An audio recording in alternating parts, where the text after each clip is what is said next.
The Game of Life and How to Play It by Florence Scovel Shinn. Chapter 1. The Game. Most people consider life a battle, but it is not a battle, it is a game. It is a game, however, which cannot be played successfully without the knowledge of spiritual law. And the Old and the New Testaments give the rules of the game with wonderful clearness. Jesus Christ taught that it was a great game of giving and receiving. Whatsoever a man soweth, that shall he also reap. This means that whatever man sends out in word or deed will return to him. What he gives, he will receive. If he gives hate, he will receive hate. If he gives love, he will receive love. If he gives criticism, he will receive criticism. If he lies, he will be lied to. If he cheats, he will be cheated.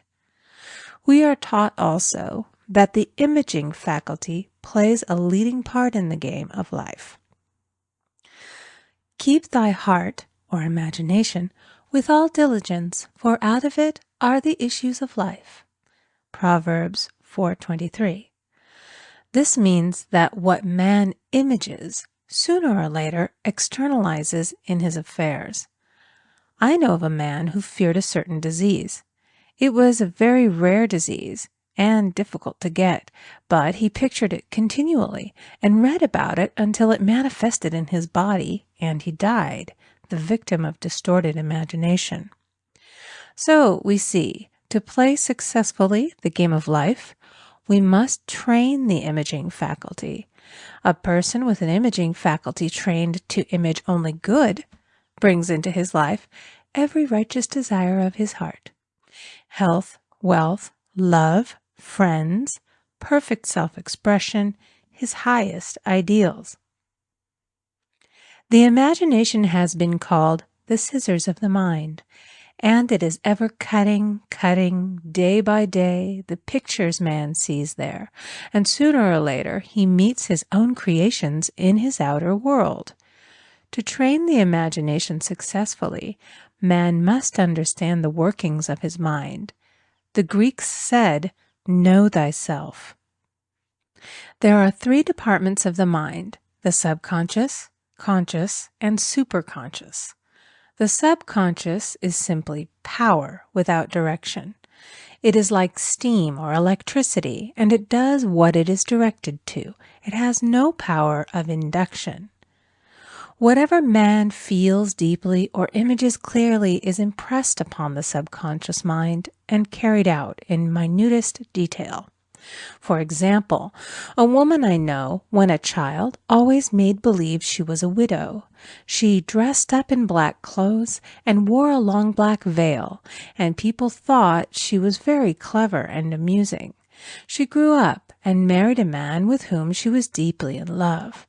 In a short time he died, and she wore black and a sweeping veil for many years.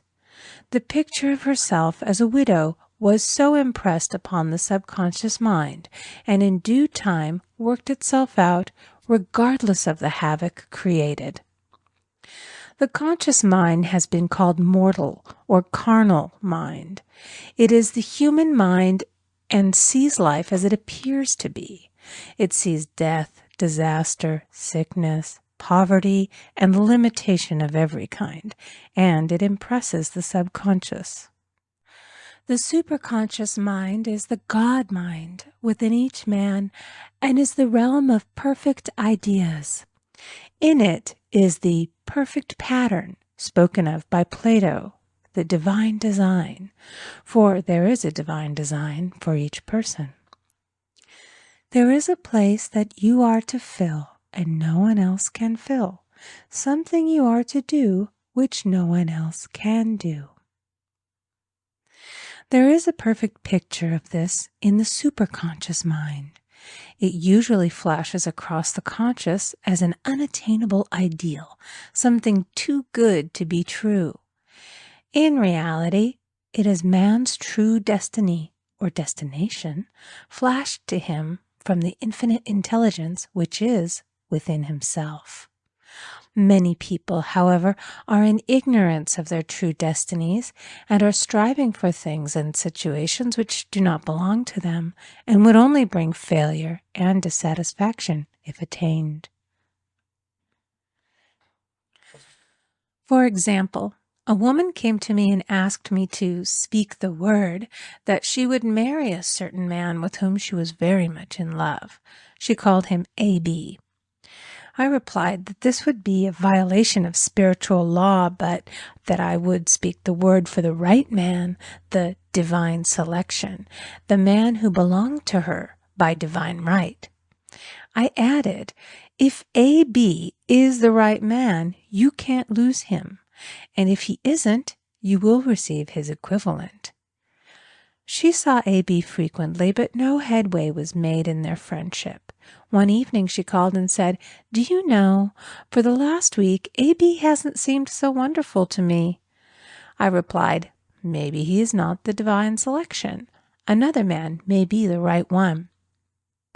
Soon after that, she met another man who fell in love with her at once and who said she was his ideal. In fact, he said all the things that she had always wished A.B. would say to her. She remarked, it was quite uncanny. She soon returned to his love and lost all interest in A.B. This shows the law of substitution. A right idea was substituted for a wrong one. Therefore, there was no loss or sacrifice involved. Jesus Christ said, "Seek ye first the kingdom of God and his righteousness, and all these things shall be added unto you." And he said the kingdom was within man. The kingdom is the realm of right ideas, or the divine pattern. Jesus Christ taught that man's words played a leading part in the game of life. By your words ye are justified, and by your words ye are condemned. Many people have brought disaster into their lives through idle words. For example, a woman once asked me why her life was now one of poverty, of limitation. Formerly she had a home, was surrounded by beautiful things, and had plenty of money. We found she had often tired of the management of her home and had said repeatedly, "I'm sick and tired of things. I wish I lived in a trunk." And she added, "Today I am living in that trunk." She had spoken herself into a trunk. The subconscious mind has no sense of humor, and people often joke themselves into unhappy experiences. For example, a woman who had a great deal of money joked continually about getting ready for the poorhouse. In a few years, she was almost destitute, having impressed the subconscious mind with a picture of lack and limitation.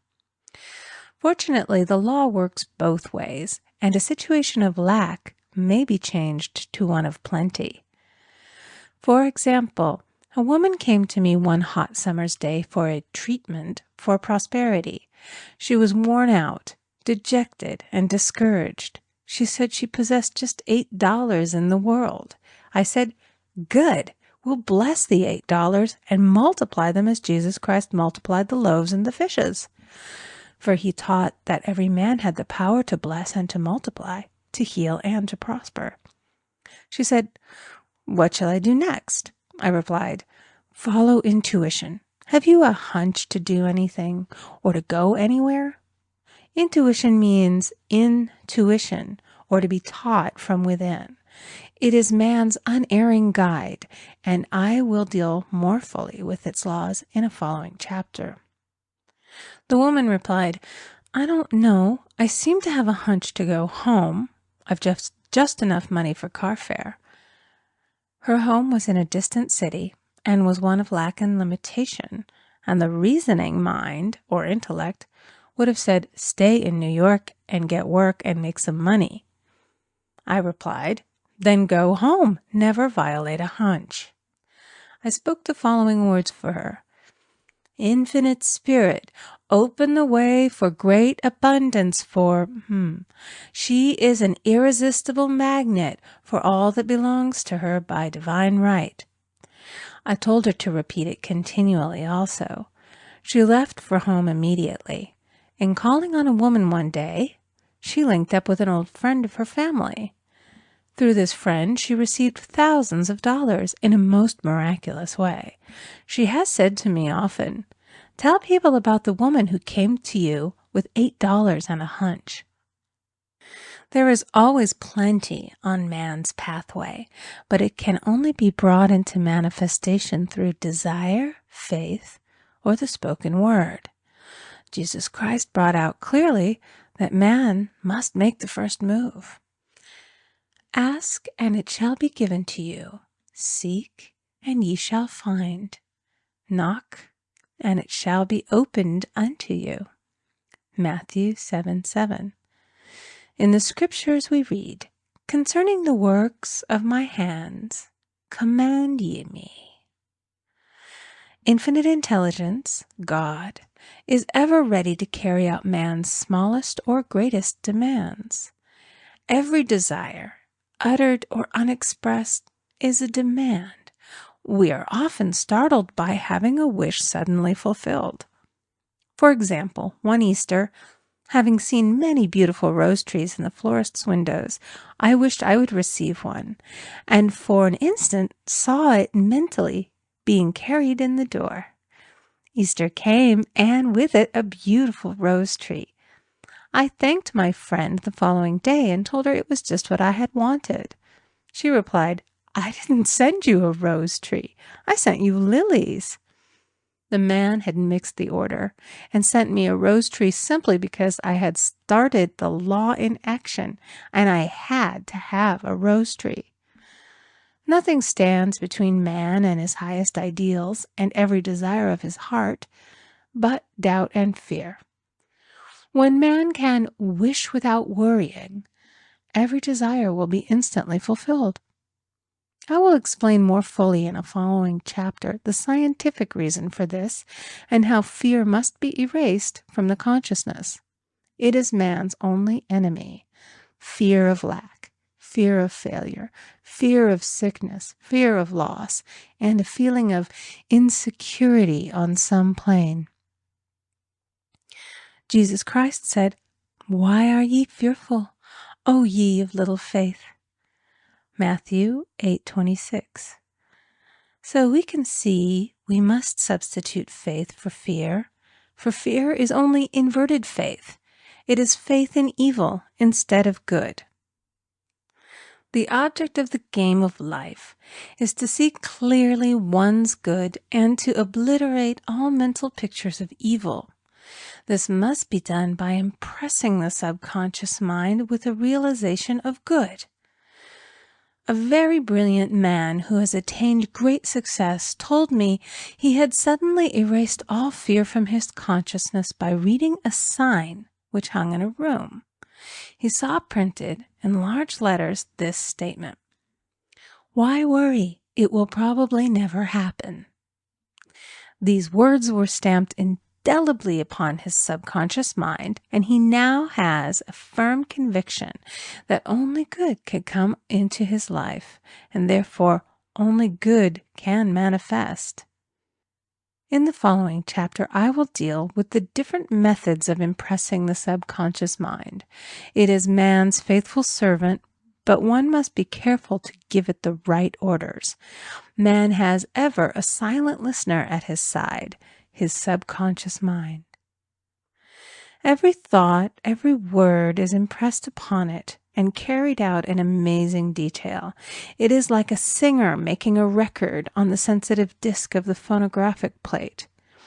Every note and tone of the singer's voice is registered. If he coughs or hesitates, it is registered also.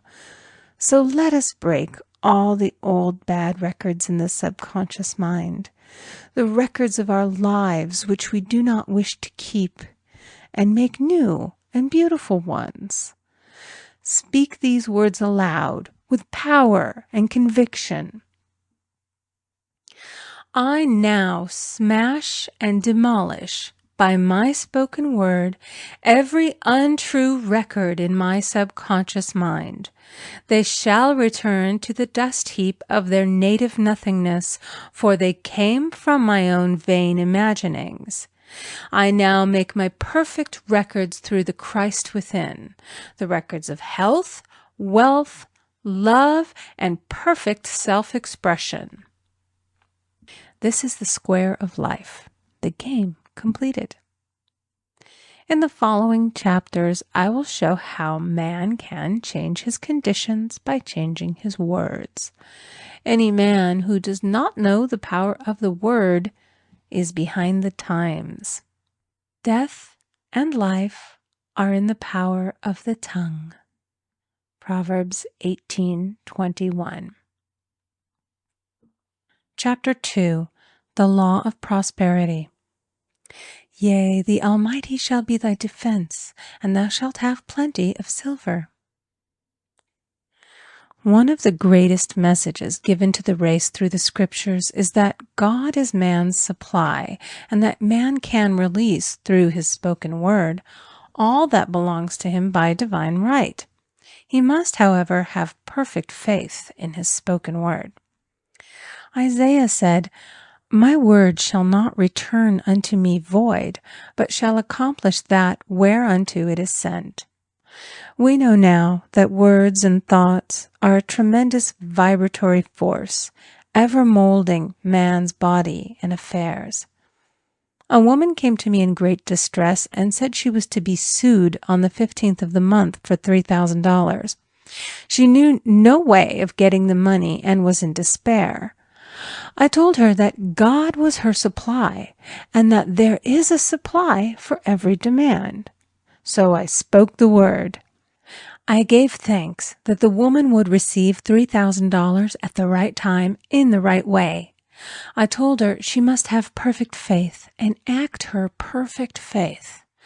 The 15th came, but no money had materialized. She called me on the phone and asked what she was to do. I replied, It is Saturday, so they won't sue you today.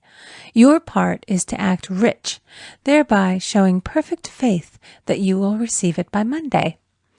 She asked me to lunch with her to keep her courage. When I joined her at a restaurant, I said, This is no time to economize. Order an expensive luncheon and act as if you have already received the $3,000.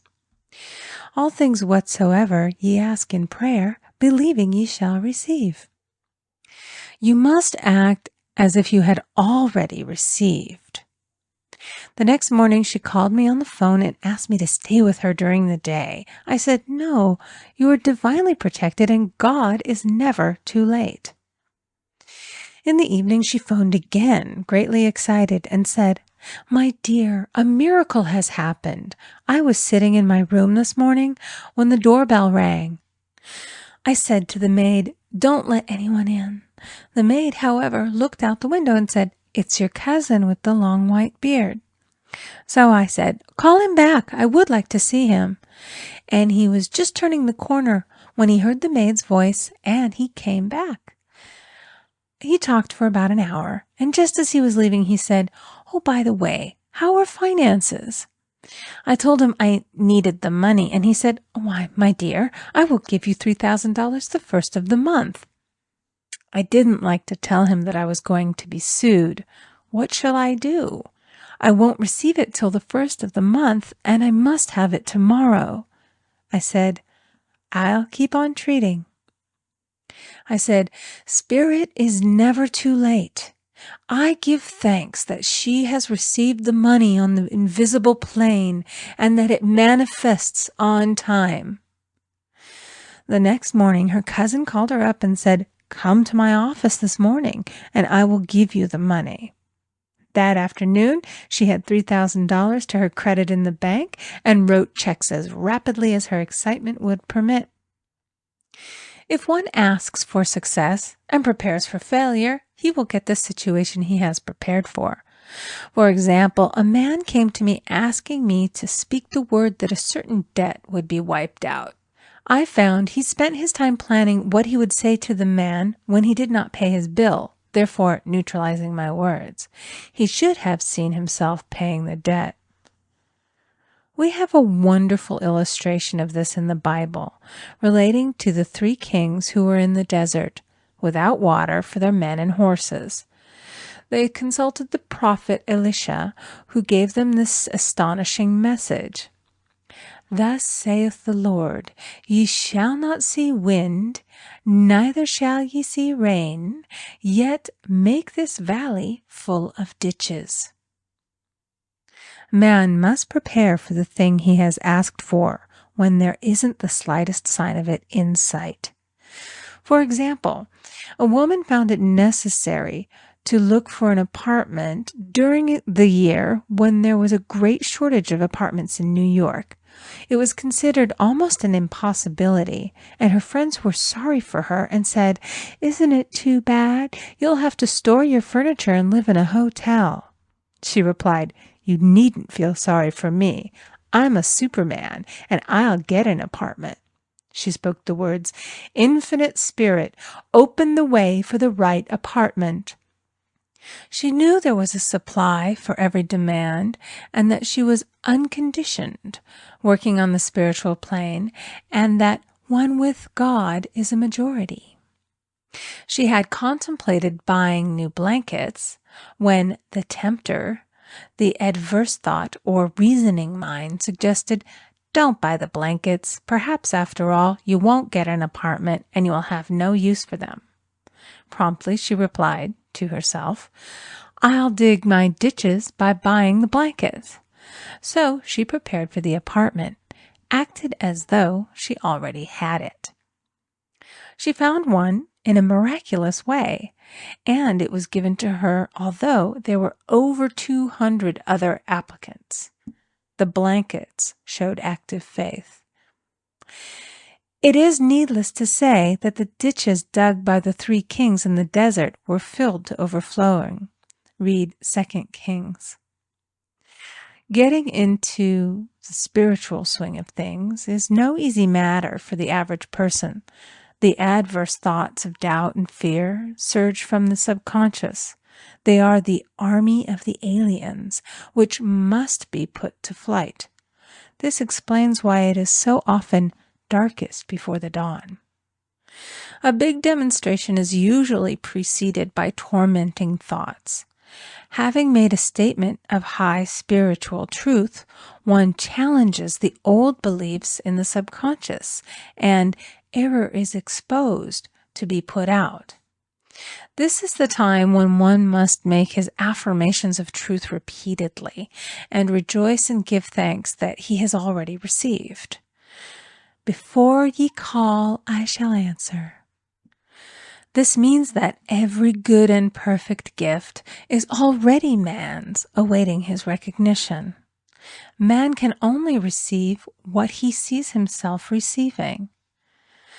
The children of Israel were told that they could have all the land they could see. This is true of every man.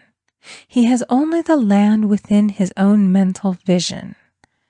Every great work, every big accomplishment has been brought into manifestation through holding to the vision. And often, just before the big achievement, comes apparent failure and discouragement.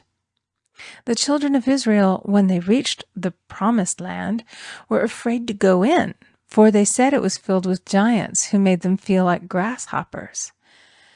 And there we saw the giants, and we were in our own sight as grasshoppers. This is almost every man's experience. However, the one who knows spiritual law is undisturbed by appearance and rejoices while he is yet in captivity. That is, he holds to his vision and gives thanks that the end is accomplished. He has received. Jesus Christ gave a wonderful example of this. He said to his disciples, "Say not ye, there are yet 4 months, and then cometh the harvest?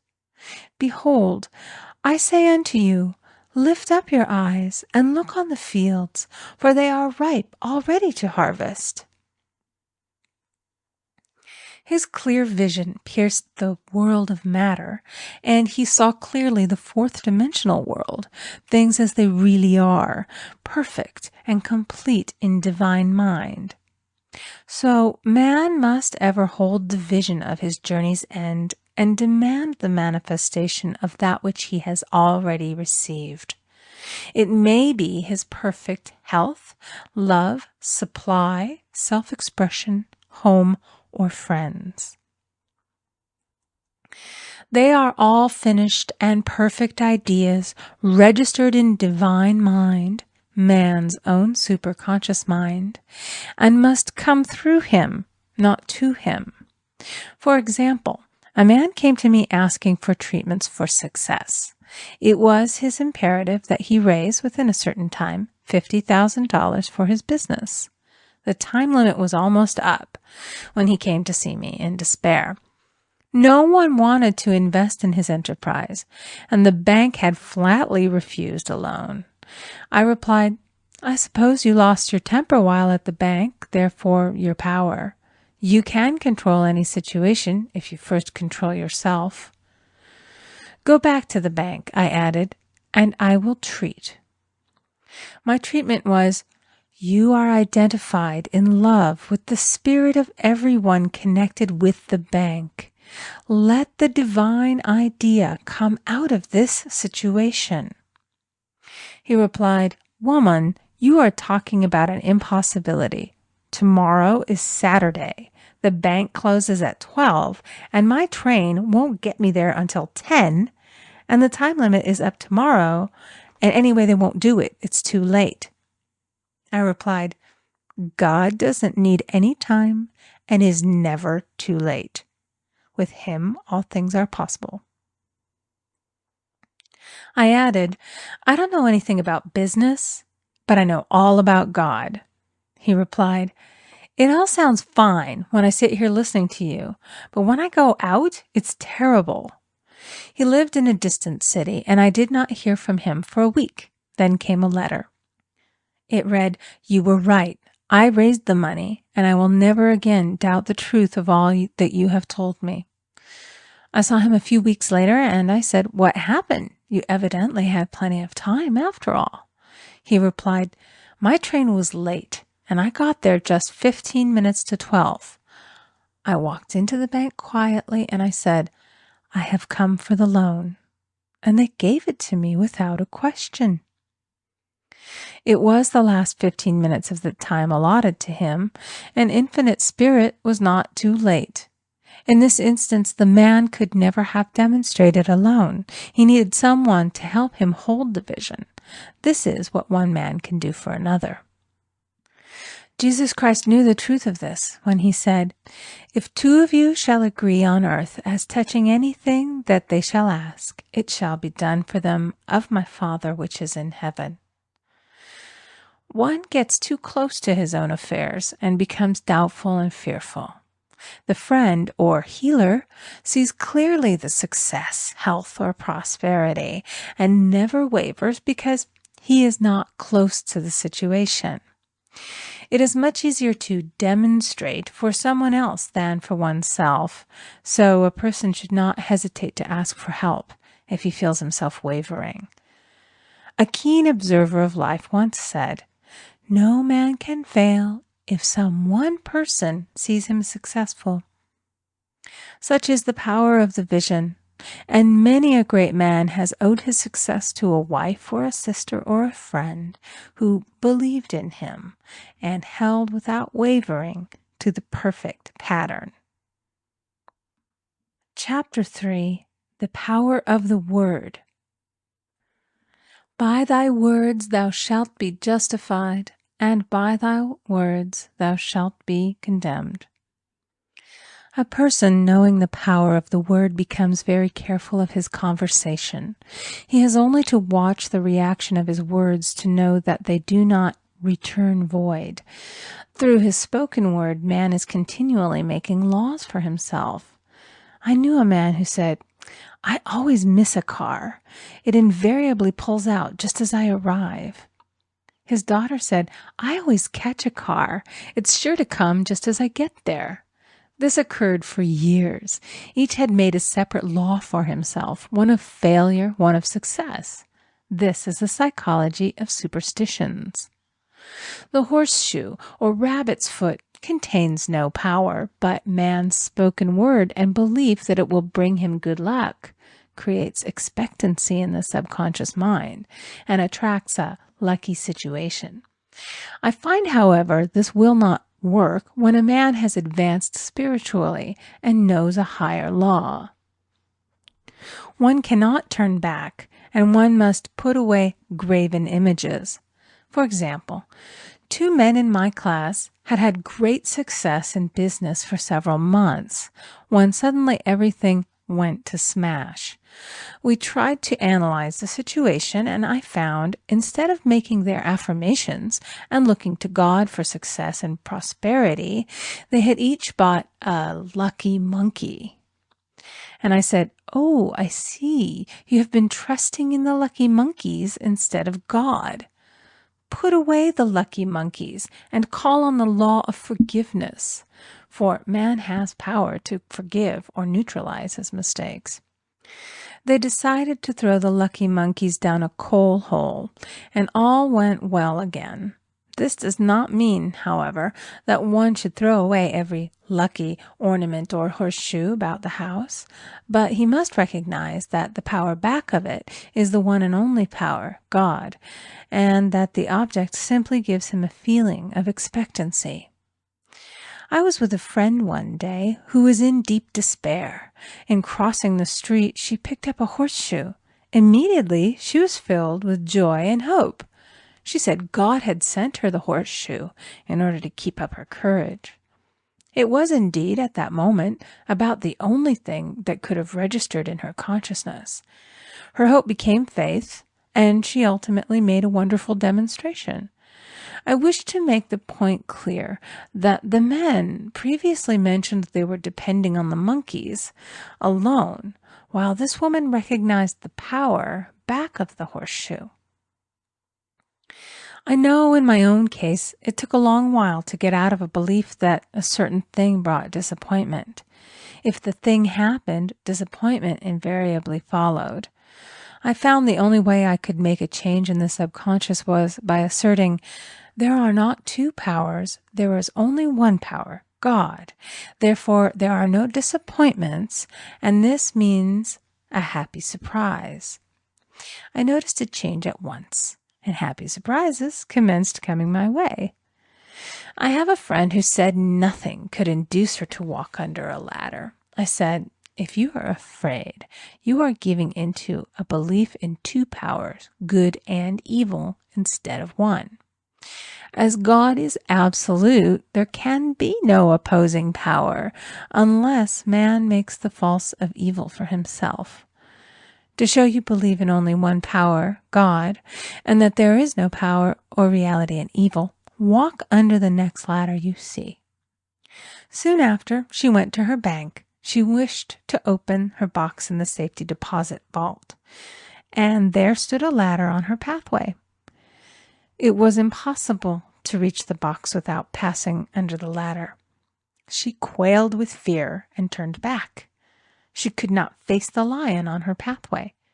However, when she reached the street, my words rang in her ears, and she decided to turn and walk under it. It was a big moment in her life, for ladders had held her in bondage for years. She retraced her steps to the vault, and the ladder was no longer there. This so often happens. If one is willing to do a thing that he is afraid to do, he does not have to. It is the law of non-resistance, which is so little understood. Someone has said that courage contains genius and magic. Face a situation fearlessly, and there is no situation to face. It falls away of its own weight. The explanation is that fear attracted the ladder on the woman's pathway, and fearlessness removed it. Thus, the invisible forces are ever working for the man who is always pulling the strings himself, though he does not know it.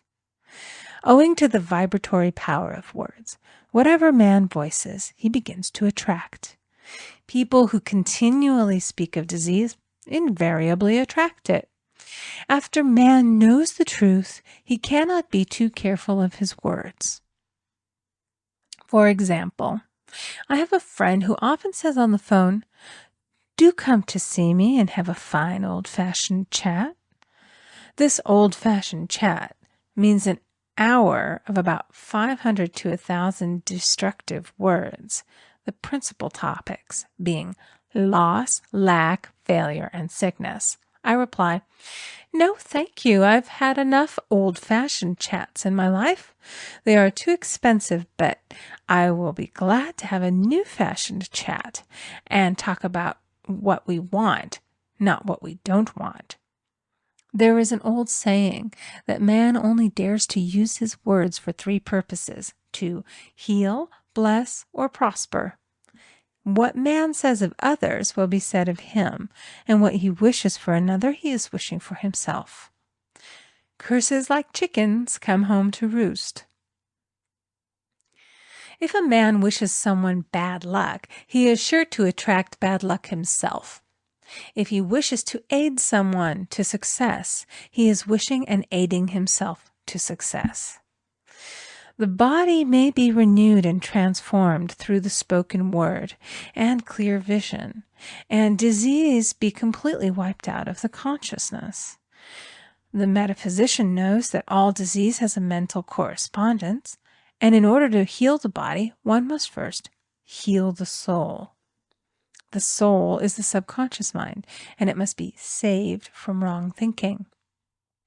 In the 23rd Psalm we read, "He restoreth my soul."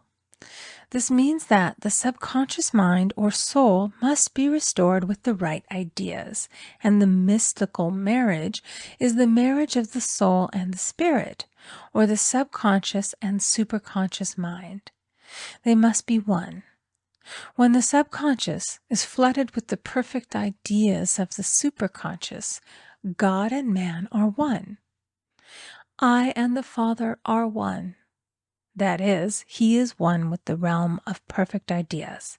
He is the man made in God's likeness and image, imagination, and is given power and dominion over all created things, his mind, body, and affairs.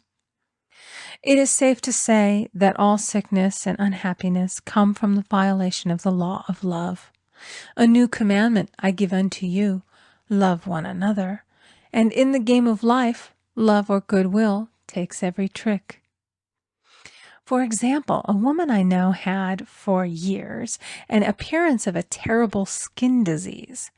The doctors told her it was incurable and she was in despair. She was on the stage and she feared she would soon have to give up her profession, and she had no other means of support. She, however, procured a good engagement and on the opening night made a great hit. She received flattering notices from the critics and was joyful and elated. The next day she received a notice of dismissal. A man in the cast had been jealous of her success and had caused her to be sent away. She felt hatred and resentment taking complete possession of her, and she cried out, "Oh God, don't let me hate that man." That night she worked for hours in the silence. She said, "I soon came into a very deep silence. I seemed to be at peace with myself, with the man, and with the whole world. I continued this for 2 following nights, and on the 3rd day, I found I was healed completely of the skin disease." In asking for love or goodwill, she had fulfilled the law, for love is the fulfilling of the law, and the disease, which came from the subconscious resentment, was wiped out. Continual criticism produces rheumatism, as critical, inharmonious thoughts cause unnatural deposits in the blood which settle in the joints. False growths are caused by jealousy, hatred, unforgiveness, fear, etc. Every disease is caused by a mind not at ease. I said once in my class, "There is no use asking anyone, 'What's the matter with you?' We might as well just say, 'Who's the matter with you?'" Unforgiveness is the most prolific cause of disease. It will harden arteries or liver and affect the eyesight. In its train are endless ills. I called on a woman one day who said she was ill from having eaten a poisoned oyster. I replied, "Oh no, the oyster was harmless. You poisoned the oyster. What's the matter with you?" She answered, "Oh, about 19 people." She had quarreled with 19 people and had become so inharmonious that she attracted the wrong oyster. Any inharmony on the external indicates there is mental inharmony. As the within, so the without. Man's only enemies are within himself, and a man's foes shall be they of his own household. Personality is one of the last enemies to be overcome, as this planet is taking its initiation in love. It was Christ's message, peace on earth, goodwill toward man. The enlightened man, therefore, endeavors to perfect himself upon his neighbor. His work is within himself, to send out goodwill and blessings to every man, and the marvelous thing is that if one blesses a man, he has no power to harm him. For example, a man came to me asking him to treat for success in business. He was selling machinery, and a rival appeared on the scene with what he proclaimed was a better machine, and my friend feared defeat. I said, "First of all, we must wipe out all fear, and know that God protects your interests, and that the divine idea must come out of the situation. That is, the right machine will be sold by the right man to the right man." And I added, "Don't hold one critical thought toward that man. Bless him all day and be willing not to sell your machine if it isn't the divine idea." So he went to the meeting, fearless and non-resistant, and blessing the other man. He said the outcome was very remarkable. The other man's machine refused to work, and he sold his without the slightest difficulty. But I say unto you, love your enemies, bless them that curse you, do good to them that hate you, and pray for them which spitefully use you and persecute you. Goodwill produces a great aura of protection about the one who sends it, and no weapon that is formed against him shall prosper. In other words, love and goodwill destroy the enemies within oneself. Therefore, one has no enemies on the external. There is peace on earth for him who sends goodwill to man. Chapter 4. The Law of Non-Resistance. Resist not evil, be not overcome of evil, but overcome evil with good. Nothing on earth can resist an absolutely non-resistant person. The Chinese say that water is the most powerful element because it is perfectly non-resistant. It can wear away a rock and sleep away all before it. Jesus Christ said, "Resist not evil," for he knew in reality there is no evil, therefore nothing to resist. Evil has come of man's vain imagination, or a belief in two powers, good and evil. There is an old legend that Adam and Eve ate of Maya, the tree of illusion, and saw two powers instead of one power, God. Therefore, evil is a false law man has made for himself through psychoma, or soul sleep. Soul sleep means that man's soul has been hypnotized by the race belief of sin, sickness, and death, etc., which is carnal or mortal thought, and his affairs have outpictured his illusions. We have read in a preceding chapter that man's soul is his subconscious mind, and whatever he feels deeply, good or bad, is outpictured by that faithful servant. His body and affairs show forth what he has been picturing. The sick man has pictured sickness, the poor man poverty, the rich man wealth. Young people often say, "Why does a little child attract illness when it is too young to even know what it means?" I answer that children are sensitive and receptive to the thoughts of others about them and often outpicture the fears of their parents. I heard a metaphysician once say, "If you do not run your subconscious mind yourself, someone else will run it for you." Mothers often, unconsciously, attract illness and disaster to their children by continually holding them in thoughts of fear and watching for symptoms. For example, a friend asked a woman if her little girl had had the measles. She replied promptly, "Not yet." This implied that she was expecting the illness and therefore preparing the way for what she did not want for herself and child. However, the man who is centered and established in his right thinking, the man who sends out only goodwill to his fellow man, and who is without fear, cannot be touched or influenced by the negative thoughts of others. In fact, he could then receive only good thoughts, as he himself sends forth only good thoughts. Resistance is hell, for it places man in a state of torment. A metaphysician once gave me a wonderful recipe for taking every trick in the game of life. It is the acme of non-resistance. He gave it in this way. At one time in my life, I baptized children, and of course they had many names.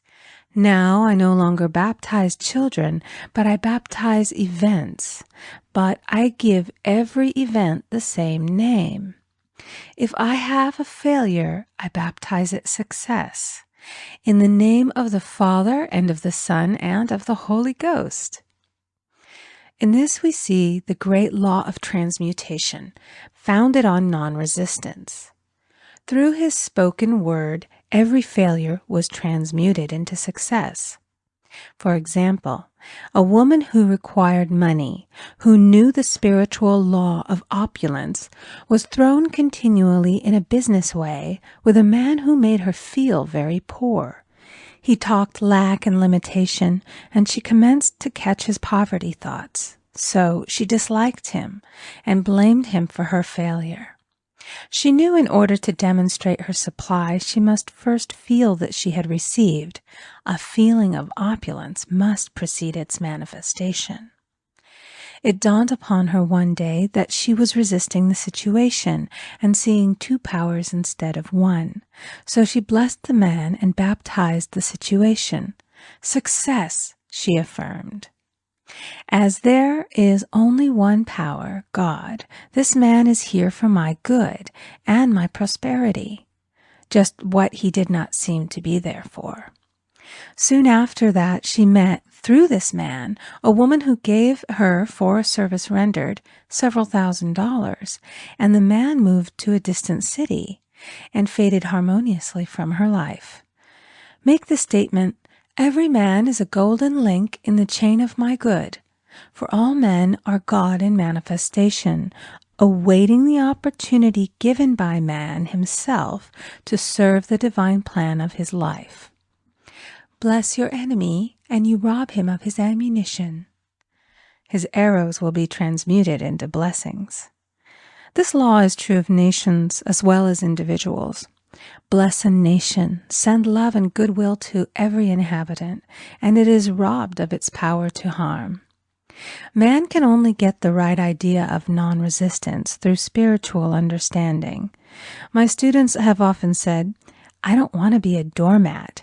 I reply, when you use non-resistance with wisdom, no one will ever be able to walk over you. Another example. One day I was impatiently awaiting an important telephone call. I resisted every call that came in and made no outgoing calls myself, reasoning that it might interfere with the one I was awaiting. Instead of saying, "Divine ideas never conflict, the call will come at the right time," leaving it to infinite intelligence to arrange, I commenced to manage things myself. I made the battle mine, not God's, and remained tense and anxious. The bell did not ring for about an hour, and I glanced at the phone and found the receiver had been off that length of time, and the phone was disconnected. My anxiety, fear, and belief in interference had brought on a total eclipse of the telephone. Realizing what I had done, I commenced blessing the situation at once. I baptized it success and affirmed, I cannot lose any call that belongs to me by divine right. I am under grace and not under law. A friend rushed out to the nearest telephone to notify the company to reconnect. She entered a crowded grocery, but the proprietor left his customers and attended to the call himself. My phone was connected at once, and 2 minutes later, I received a very important call, and about an hour afterward, the one I had been awaiting.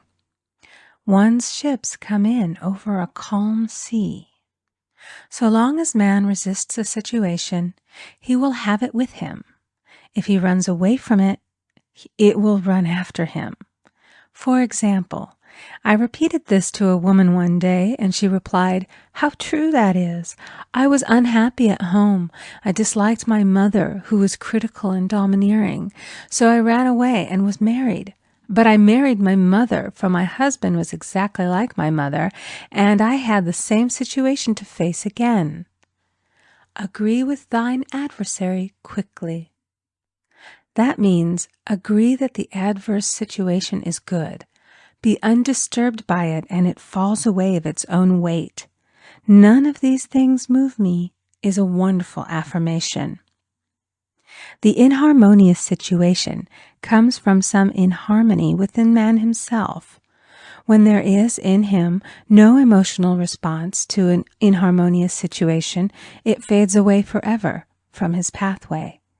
So we see man's work is ever with himself. People have said to me, "Give treatments to change my husband or my brother." I reply, "No, I will give treatments to change you. When you change, your husband and your brother will change." One of my students was in the habit of lying. I told her it was a failure method, and if she lied, she would be lied to.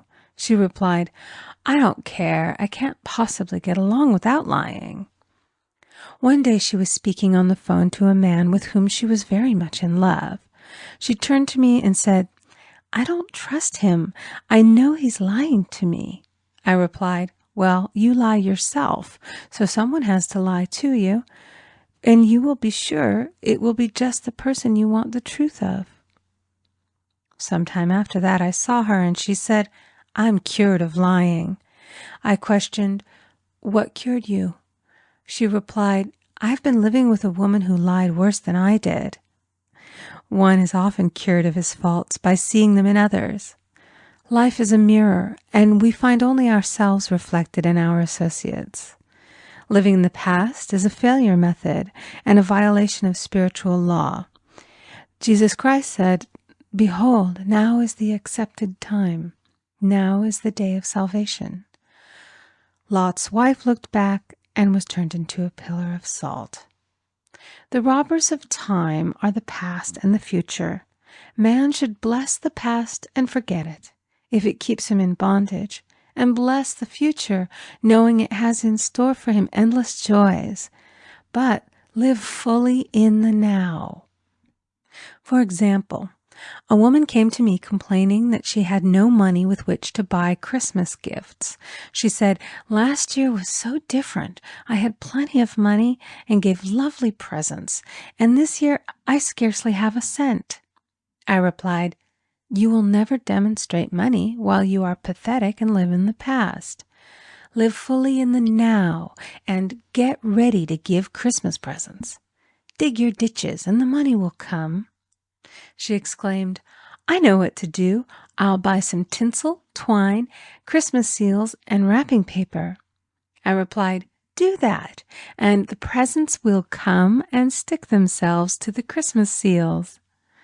This, too, was showing financial fearlessness and faith in God, as the reasoning mind said, "Keep every cent you have, as you are not sure you will get any more." She bought her seals, paper, and twine, and a few days before Christmas received a gift of several $100s. Buying the seals and twine had impressed the subconscious with expectancy and opened the way for the manifestation of the money. She purchased all the presents in plenty of time. Man must live suspended in the moment. Look well, therefore, to this day, such is the salutation of the dawn. He must be spiritually alert, ever waiting his leads, taking advantage of every opportunity. One day I said continually, silently, "Infinite Spirit, don't let me miss a trick." And something very important was told to me that evening. It is most necessary to begin the day with the right words. Make an affirmation immediately upon waking. For example, "Thy will be done this day. Today is a day of completion. I give thanks for this perfect day. Miracle shall follow miracle, and wonders shall never cease." Make this a habit, and one will see wonders and miracles come into his life. One morning I picked up a book and read, "Look with wonder at that which is before you."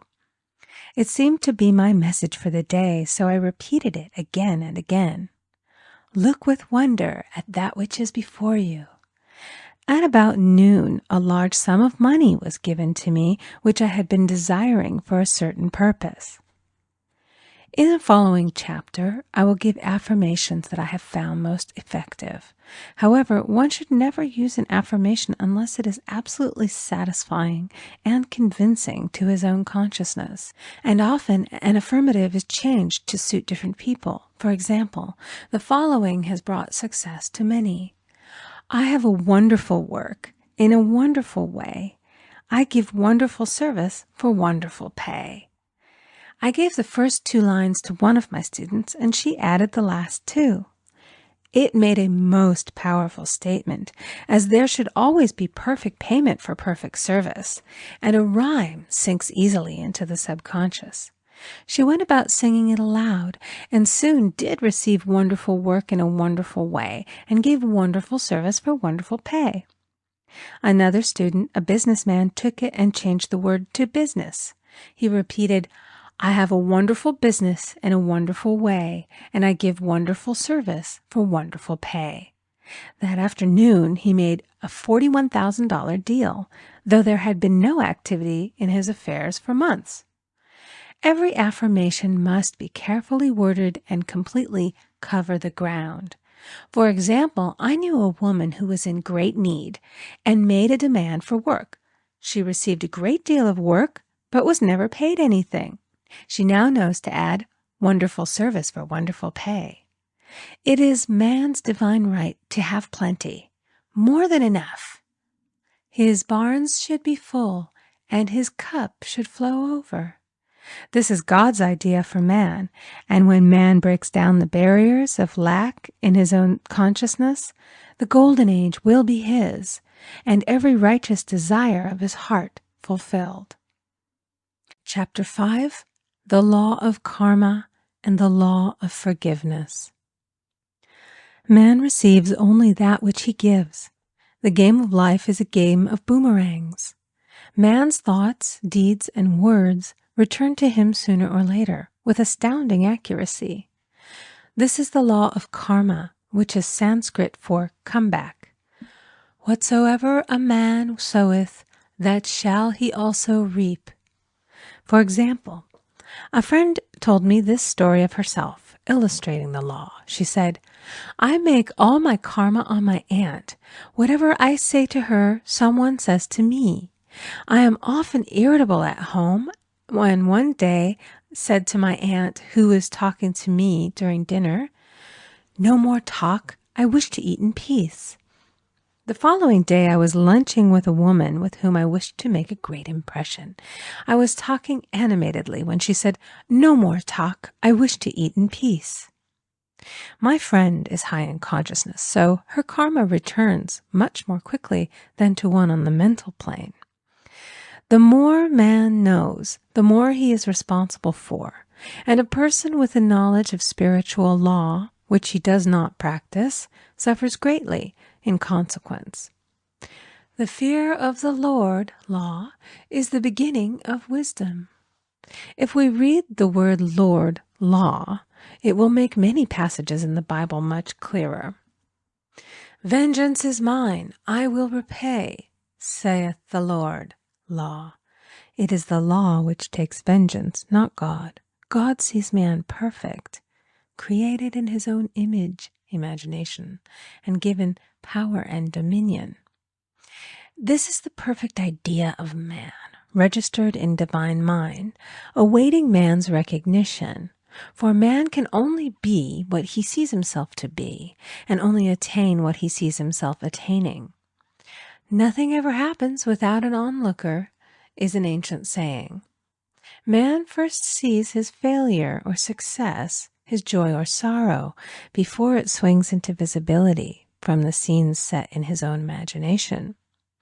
We have observed this in the mother picturing disease for her child, or a woman seeing success for her husband. Jesus Christ said, "And ye shall know the truth, and the truth shall make you free." So we see freedom from all unhappy conditions comes through knowledge, a knowledge of spiritual law. Obedience precedes authority, and the law obeys man when he obeys the law. The law of electricity must be obeyed before it becomes man's servant. When handled ignorantly, it becomes man's deadly foe. So with the laws of mind. For example, a woman with a strong personal will wished she owned a house which belonged to an acquaintance, and she often made mental pictures of herself living in the house. In the course of time, the man died, and she moved into the house. Several years afterwards, coming into the knowledge of spiritual law, she said to me, "Do you think I had anything to do with that man's death?" I replied, "Yes, your desire was so strong, everything made way for it. But you paid your karmic debt. Your husband, whom you loved devotedly, died soon after, and the house was a white elephant on your hands for many years."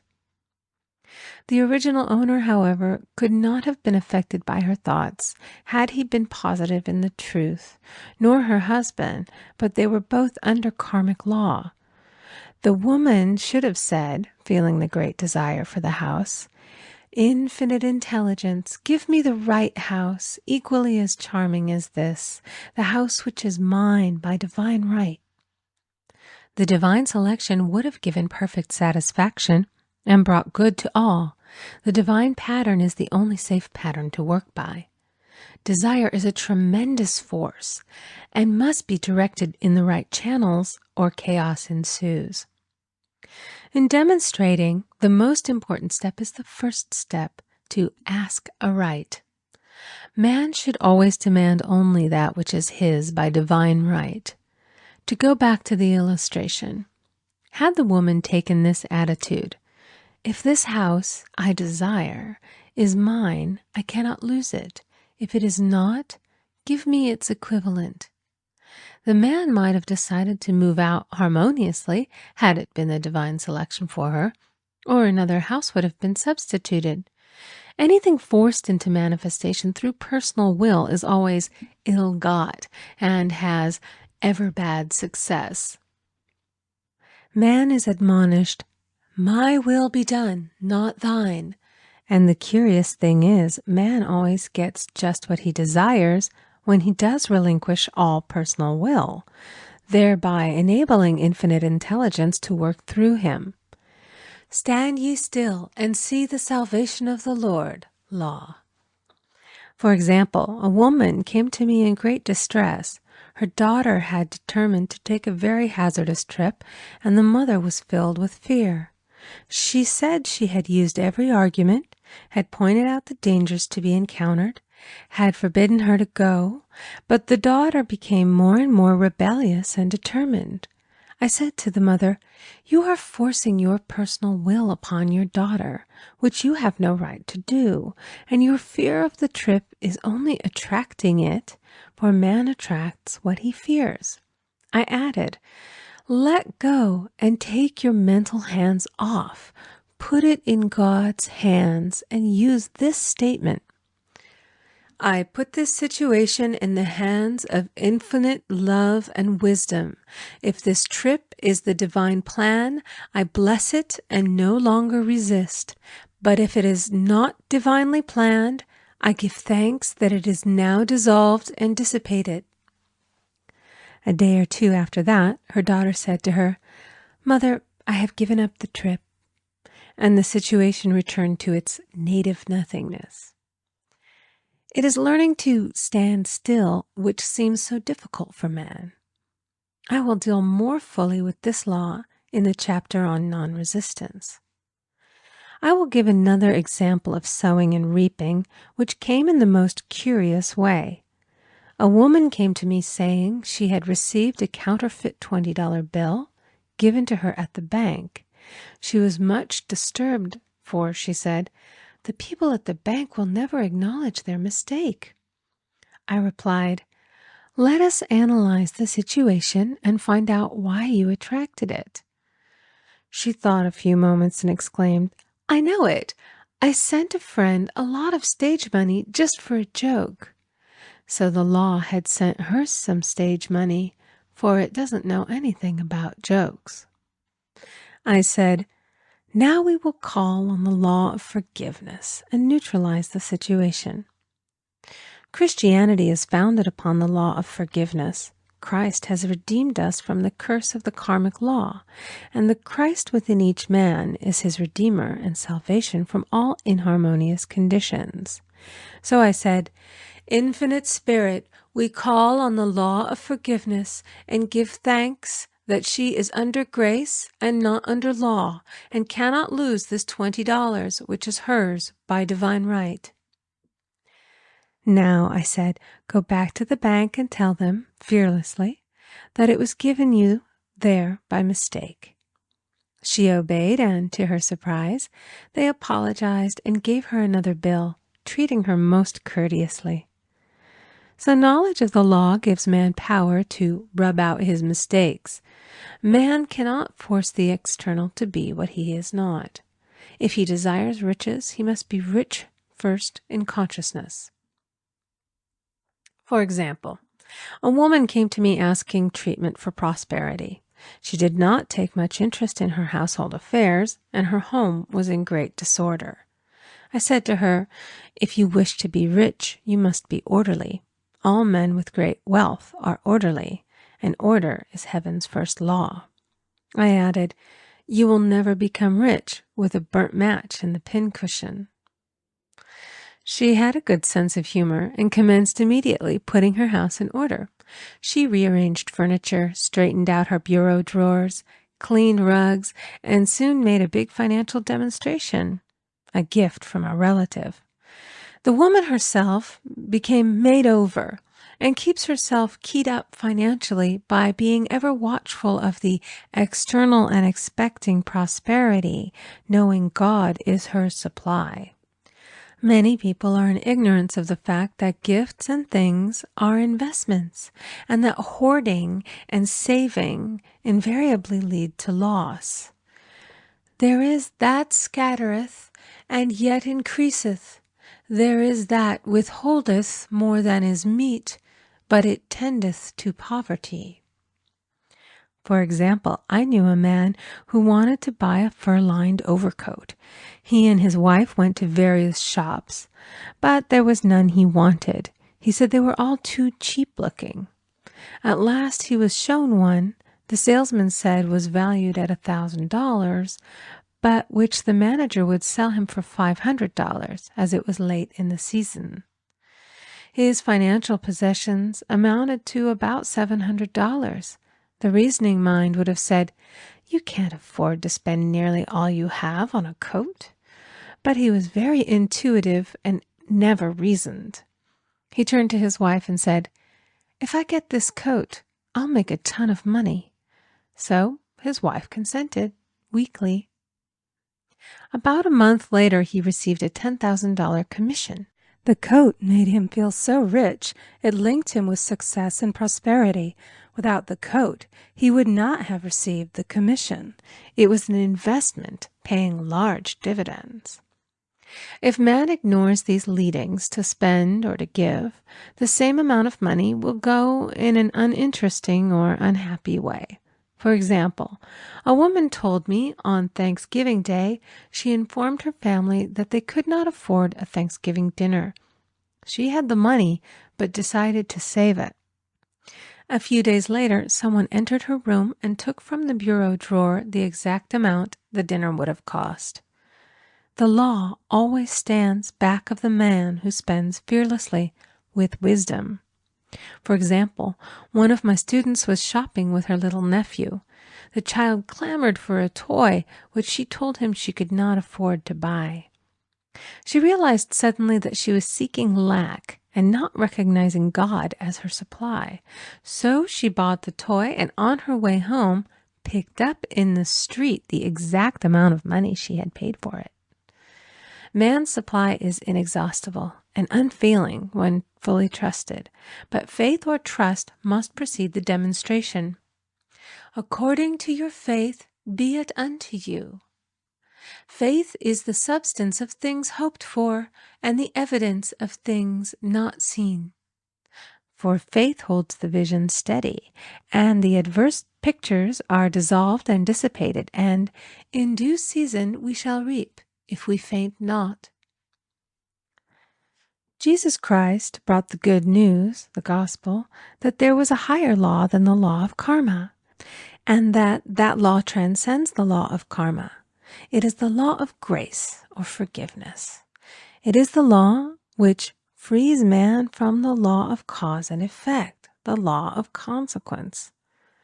Under grace, not under law.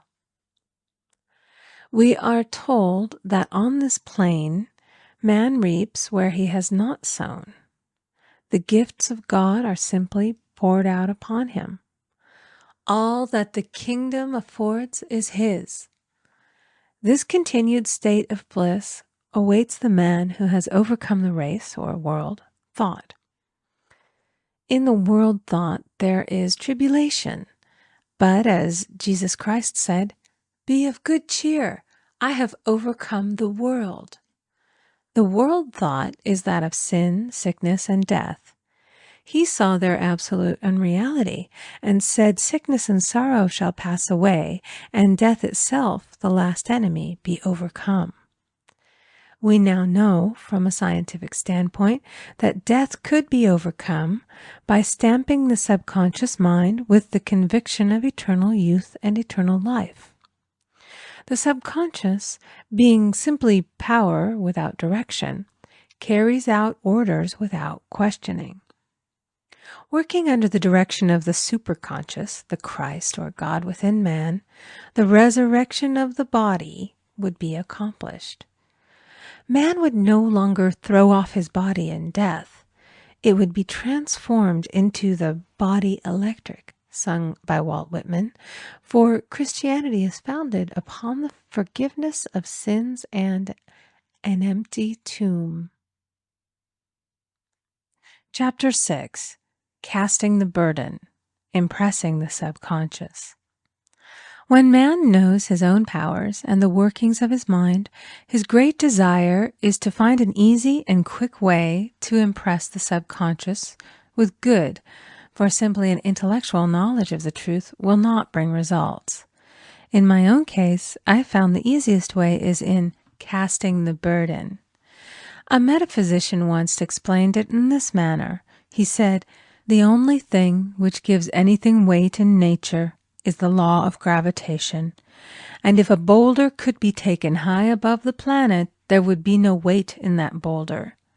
And that is what Jesus Christ meant when he said, "My yoke is easy and my burden is light."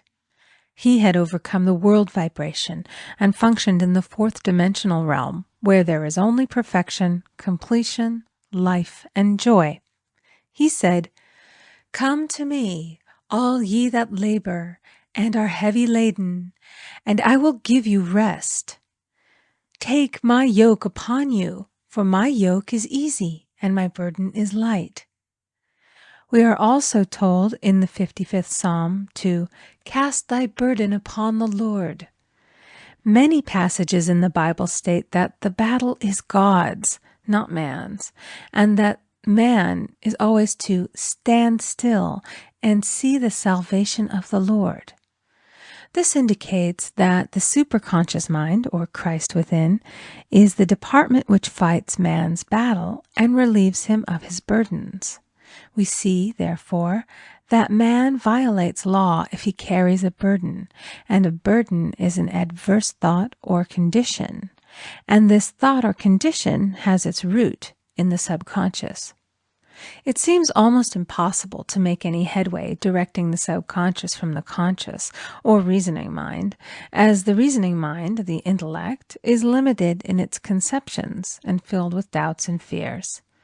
How scientific is it, then, to cast the burden upon the superconscious mind, or Christ within, where it is made light or dissolved into its native nothingness?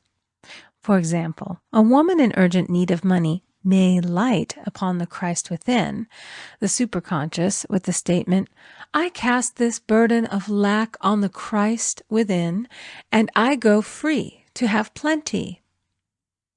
The belief in lack was her burden, and as she cast it upon the superconscious with its belief of plenty, an avalanche of supply was the result. We read, "The Christ in you, the hope of glory."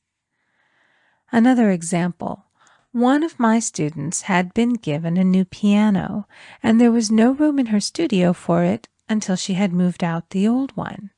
She was in a state of perplexity. She wanted to keep the old piano, but knew of no place to send it. She became desperate, as the new piano was to be sent immediately. In fact, was on its way, with no place to put it. She said it came to her to repeat, "I cast this burden on the Christ within, and I go free." A few minutes later, her phone rang, and a woman friend asked if she might rent her old piano, and it was moved out. A few minutes before, the new one arrived. I knew a woman whose burden was resentment. She said, "I cast this burden of resentment on the Christ within, and I go free to be loving, harmonious, and happy." The almighty superconscious flooded the subconscious with love, and her whole life was changed. For years, resentment had held her in a state of torment and imprisoned her soul, the subconscious mind. The statement should be made over and over and over, sometimes for hours at a time, silently or audibly, with quietness but determination. I have often compared it to winding up a Victrola. We must wind ourselves up with spoken words. I have noticed in casting the burden, after a little while, one seems to see clearly. It is impossible to have clear vision while in the throes of carnal mind. Doubts and fear poison the mind and body, and imagination runs riot, attracting disaster and disease. In steadily repeating the affirmation, "I cast this burden on the Christ within and go free," the vision clears, and with it a feeling of relief, and sooner or later comes the manifestation of good, be it health, happiness, or supply. One of my students once asked me to explain the darkness before the dawn. I referred in a preceding chapter to the fact that often, before the big demonstration, everything seems to go wrong, and deep depression clouds the consciousness. It means that out of the subconscious are rising the doubts and fears of the ages. These old derelicts of the subconscious rise to the surface to be put out. It is then that man should clap his cymbals like Jehoshaphat and give thanks that he is saved, even though he seems surrounded by the enemy, the situation of lack or disease. The student continued, "How long must one remain in the dark?" And I replied, "Until one can see in the dark." And casting the burden enables one to see in the dark. In order to impress the subconscious, active faith is always essential. Faith without works is dead. In these chapters, I have endeavored to bring out this point. Jesus Christ showed active faith when he commanded the multitude to sit down on the ground before he gave thanks for the loaves and the fishes. I will give another example showing how necessary this step is. In fact, active faith is the bridge over which man passes to his promised land. Through misunderstanding, a woman had been separated from her husband, whom she loved deeply. He refused all offers of reconciliation and would not communicate with her in any way. Coming into the knowledge of spiritual law, she denied the appearance of separation. She made this statement: "There is no separation in divine mind. Therefore, I cannot be separated from the love and companionship which are mine by divine right." She showed active faith by arranging a place for him at the table every day, thereby impressing the subconscious with a picture of his return. Over a year passed, but she never wavered, and one day he walked in. The subconscious is often impressed through music. Music has a fourth-dimensional quality and releases the soul from imprisonment. It makes wonderful things seem possible and easy of accomplishment. I have a friend who uses her Victrola daily for this purpose. It puts her in perfect harmony and releases the imagination. Another woman often dances while making her affirmations. The rhythm and harmony of music and motion carry her words forth with tremendous power. The student must remember also not to despise the day of small things. Invariably, before a demonstration come signs of land. Before Columbus reached America, he saw birds and twigs, which showed him land was near. So it is with a demonstration, but often the student mistakes it for the demonstration itself and is disappointed. For example, a woman had spoken the word for a set of dishes. Not long afterwards, a friend gave her a dish which was old and cracked. She came to me and said, "Well, I asked for a set of dishes, and all I got was a cracked plate." I replied, "The plate was only signs of land. It shows your dishes are coming. Look upon it as birds and seaweed." And not long afterwards, the dishes came. Continually making believe impresses the subconscious. If one makes believe he is rich and makes believe he is successful, in due time he will reap. Children are always making believe, and "except ye be converted and become as little children, ye shall not enter the kingdom of heaven." For example, I know of a woman who was very poor, but no one could make her feel poor. She earned a small amount of money from rich friends who constantly reminded her of her poverty and to be careful and saving.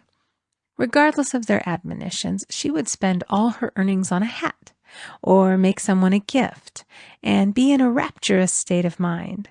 Her thoughts were always centered on beautiful clothes and rings and things, but without envying others. She lived in the world of the wondrous, and only riches seemed real to her. Before long, she married a rich man, and the rings and things became visible. I do not know whether the man was the divine selection, but opulence had to manifest in her life, as she had imaged only opulence. There is no peace or happiness for man until he has erased all fear from the subconscious. Fear is misdirected energy and must be redirected or transmuted into faith. Jesus Christ said, "Why are ye fearful, O ye of little faith? All things are possible to him that believeth." I am asked so often by my students, "How can I get rid of fear?" I replied, "By walking up to the thing you are afraid of." The lion takes its fierceness from your fear. Walk up to the lion, and he will disappear. Run away, and he runs after you. I have shown in previous chapters how the lion of lack disappeared when the individual spent money fearlessly, showing faith that God was his supply and therefore unfailing. Many of my students have come out of the bondage of poverty and are now bountifully supplied through losing all fear of letting money go out. The subconscious is impressed with the truth that God is the giver and the gift. Therefore, as one is one with the giver, he is one with the gift. A splendid statement is, I now thank God the giver for God the gift. Man has so long separated himself from his good and his supply, through thoughts of separation and lack, that sometimes it takes dynamite to dislodge these false ideas from the subconscious, and the dynamite is a big situation. We see in the foregoing illustration how the individual was freed from his bondage by showing fearlessness. Man should watch himself hourly to detect if his motive for action is fear or faith. Choose ye this day whom we shall serve, fear or faith. Perhaps one's fear is of personality. Then do not avoid the people feared. Be willing to meet them cheerfully, and they will either prove golden links in the chain of one's good, or disappear harmoniously from one's pathway. Perhaps one's fear is of disease or germs. Then one should be fearless and undisturbed in a germ-laden situation, and he would be immune. One can only contract germs while vibrating at the same rate as the germ, and fear drags men down to the level of the germ. Of course, the disease-laden germ is the product of carnal mind, as all thought must objectify. Germs do not exist in the superconscious or divine mind, therefore are the products of man's vain imagination.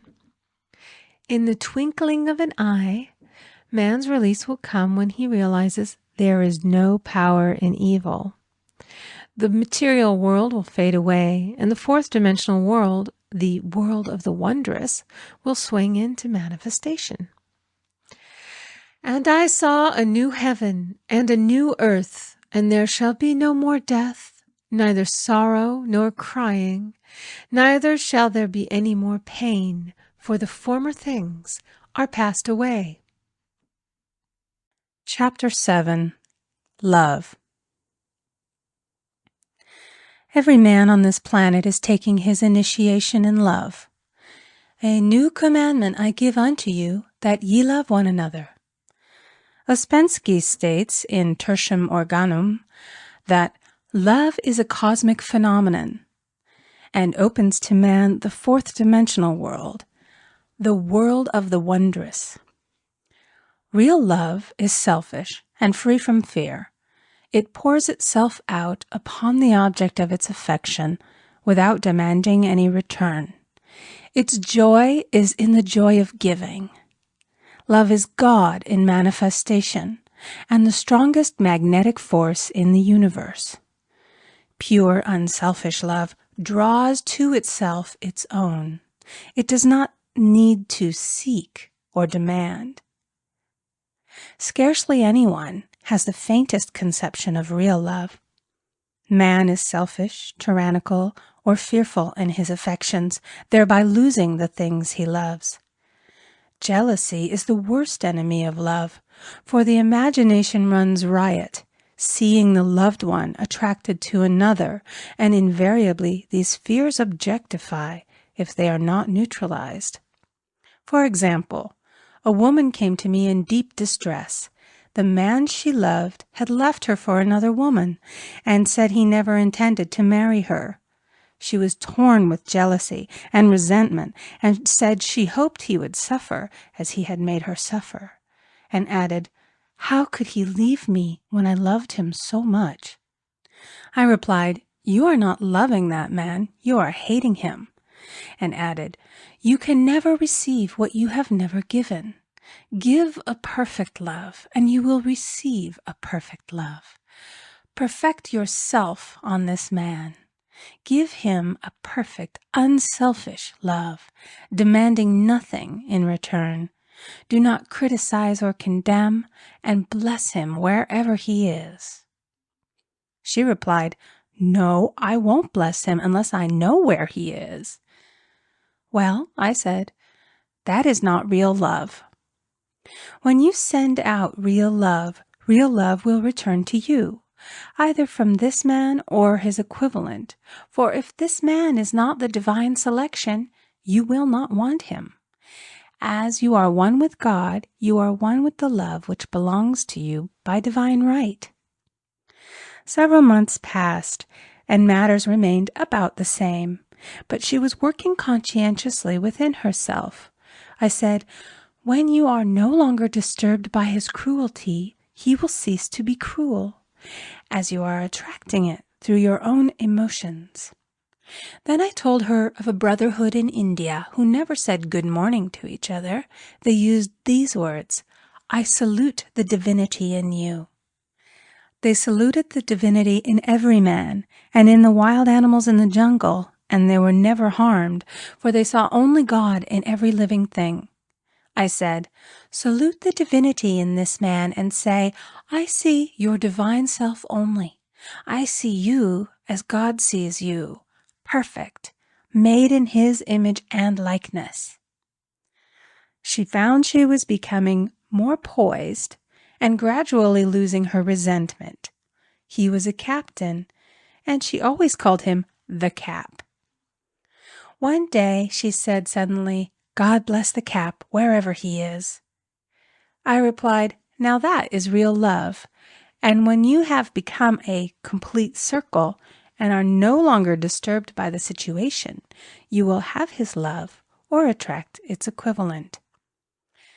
I was moving at this time and did not have a telephone, so was out of touch with her for a few weeks, when one morning I received a letter saying, "We are married." At the earliest opportunity, I paid her a call. My first words were, "What happened?" "Oh," she exclaimed, "a miracle! One day I woke up and all suffering had ceased. I saw him that evening and he asked me to marry him. We were married in about a week, and I have never seen a more devoted man." There is an old saying, "No man is your enemy. No man is your friend. Every man is your teacher." So one should become impersonal and learn what each man has to teach him, and soon he would learn his lessons and be free. The woman's lover was teaching her selfish love, which every man sooner or later must learn. Suffering is not necessary for man's development. It is the result of violation of spiritual law, but few people seem able to rouse themselves from their soul sleep without it. When people are happy, they usually become selfish, and automatically the law of karma is set in action. Man often suffers loss through lack of appreciation. I knew a woman who had a very nice husband, but she said often, "I don't care anything about being married, but that is nothing against my husband. I'm simply not interested in married life." She had other interests and scarcely remembered she had a husband. She only thought of him when she saw him. One day her husband told her he was in love with another woman and left. She came to me in distress and resentment. I replied, "It is exactly what you spoke the word for. You said you didn't care anything about being married, so the subconscious worked to get you unmarried." She said, "Oh yes, I see. People get what they want and then feel very much hurt." She soon became in perfect harmony with the situation and knew they were both much happier apart. When a woman becomes indifferent or critical and ceases to be an inspiration to her husband, he misses the stimulus of their early relationship and is restless and unhappy. A man came to me dejected, miserable, and poor. His wife was interested in the science of numbers and had had him read. It seems the report was not very favorable, for he said, "My wife says I'll never amount to anything because I am a 2. I replied, "I don't care what your number is. You are a perfect idea in divine mind, and we will demand the success and prosperity which are already planned for you by that infinite intelligence." Within a few weeks, he had a very fine position, and a year or two later, he achieved a brilliant success as a writer. No man is a success in business unless he loves his work. The picture the artist paints for love of his art is his greatest work. The potboiler is always something to live down. No man can attract money if he despises it. Many people are kept in poverty by saying, "Money means nothing to me. I have a contempt for people who have it." This is the reason so many artists are poor. Their contempt for money separates them from it. I remember hearing one artist say of another, "He's no good as an artist, but he has money in the bank." This attitude of mind, of course, separates man from his supply. He must be in harmony with a thing in order to attract it. Money is God in manifestation, as freedom from want and limitation. But it must be always kept in circulation and put to right uses. Hoarding and saving react with grim vengeance. This does not mean that man should not have houses and lots, stocks and bonds, for the barns of the righteous man shall be full. It means that man should not hoard even the principal if an occasion arises when money is necessary. In letting it go out fearlessly and cheerfully, he opens the way for more to come in, for God is man's unfailing and inexhaustible supply. This is the spiritual attitude towards money, and the great bank of the universal never fails. We see an example of hoarding in the film production of Greed. The woman won $5,000 in a lottery, but would not spend it. She hoarded and saved, let her husband suffer and starve, and eventually she scrubbed floors for a living. She loved the money itself and put it above everything, and one night she was murdered and the money taken from her. This is an example of where love of money is the root of all evil. Money in itself is good and beneficial, but used for destructive purposes, hoarded and saved, or considered more important than love, brings disease and disaster and the loss of the money itself. Follow the path of love, and all things are added, for God is love, and God is supply. Follow the path of selfishness and greed, and the supply vanishes, or man is separated from it. For example, I knew the case of a very rich woman who hoarded her income. She rarely gave anything away, but bought and bought and bought things for herself. She was very fond of necklaces, and a friend once asked her how many she possessed. She replied, 67. She bought them and put them away, carefully wrapped in tissue paper. Had she used the necklaces, it would have been quite legitimate, but she was violating the law of use. Her closets were filled with clothes she never wore and jewels which never saw the light. The old woman's arms were gradually becoming paralyzed from holding on to things, and eventually she was considered incapable of looking after her affairs, and her wealth was handed over to others to manage. So man, in ignorance of the law, brings about his own destruction. All disease, all unhappiness come from the violation of the law of love. Man's boomerangs of hate, resentment, and criticism come back laden with sickness and sorrow. Love seems almost a lost art, but the man with the knowledge of spiritual law knows it must be regained, for without it he has become as sounding brass and tinkling cymbals. For example, I had a student who came to me month after month to clean her consciousness of resentment.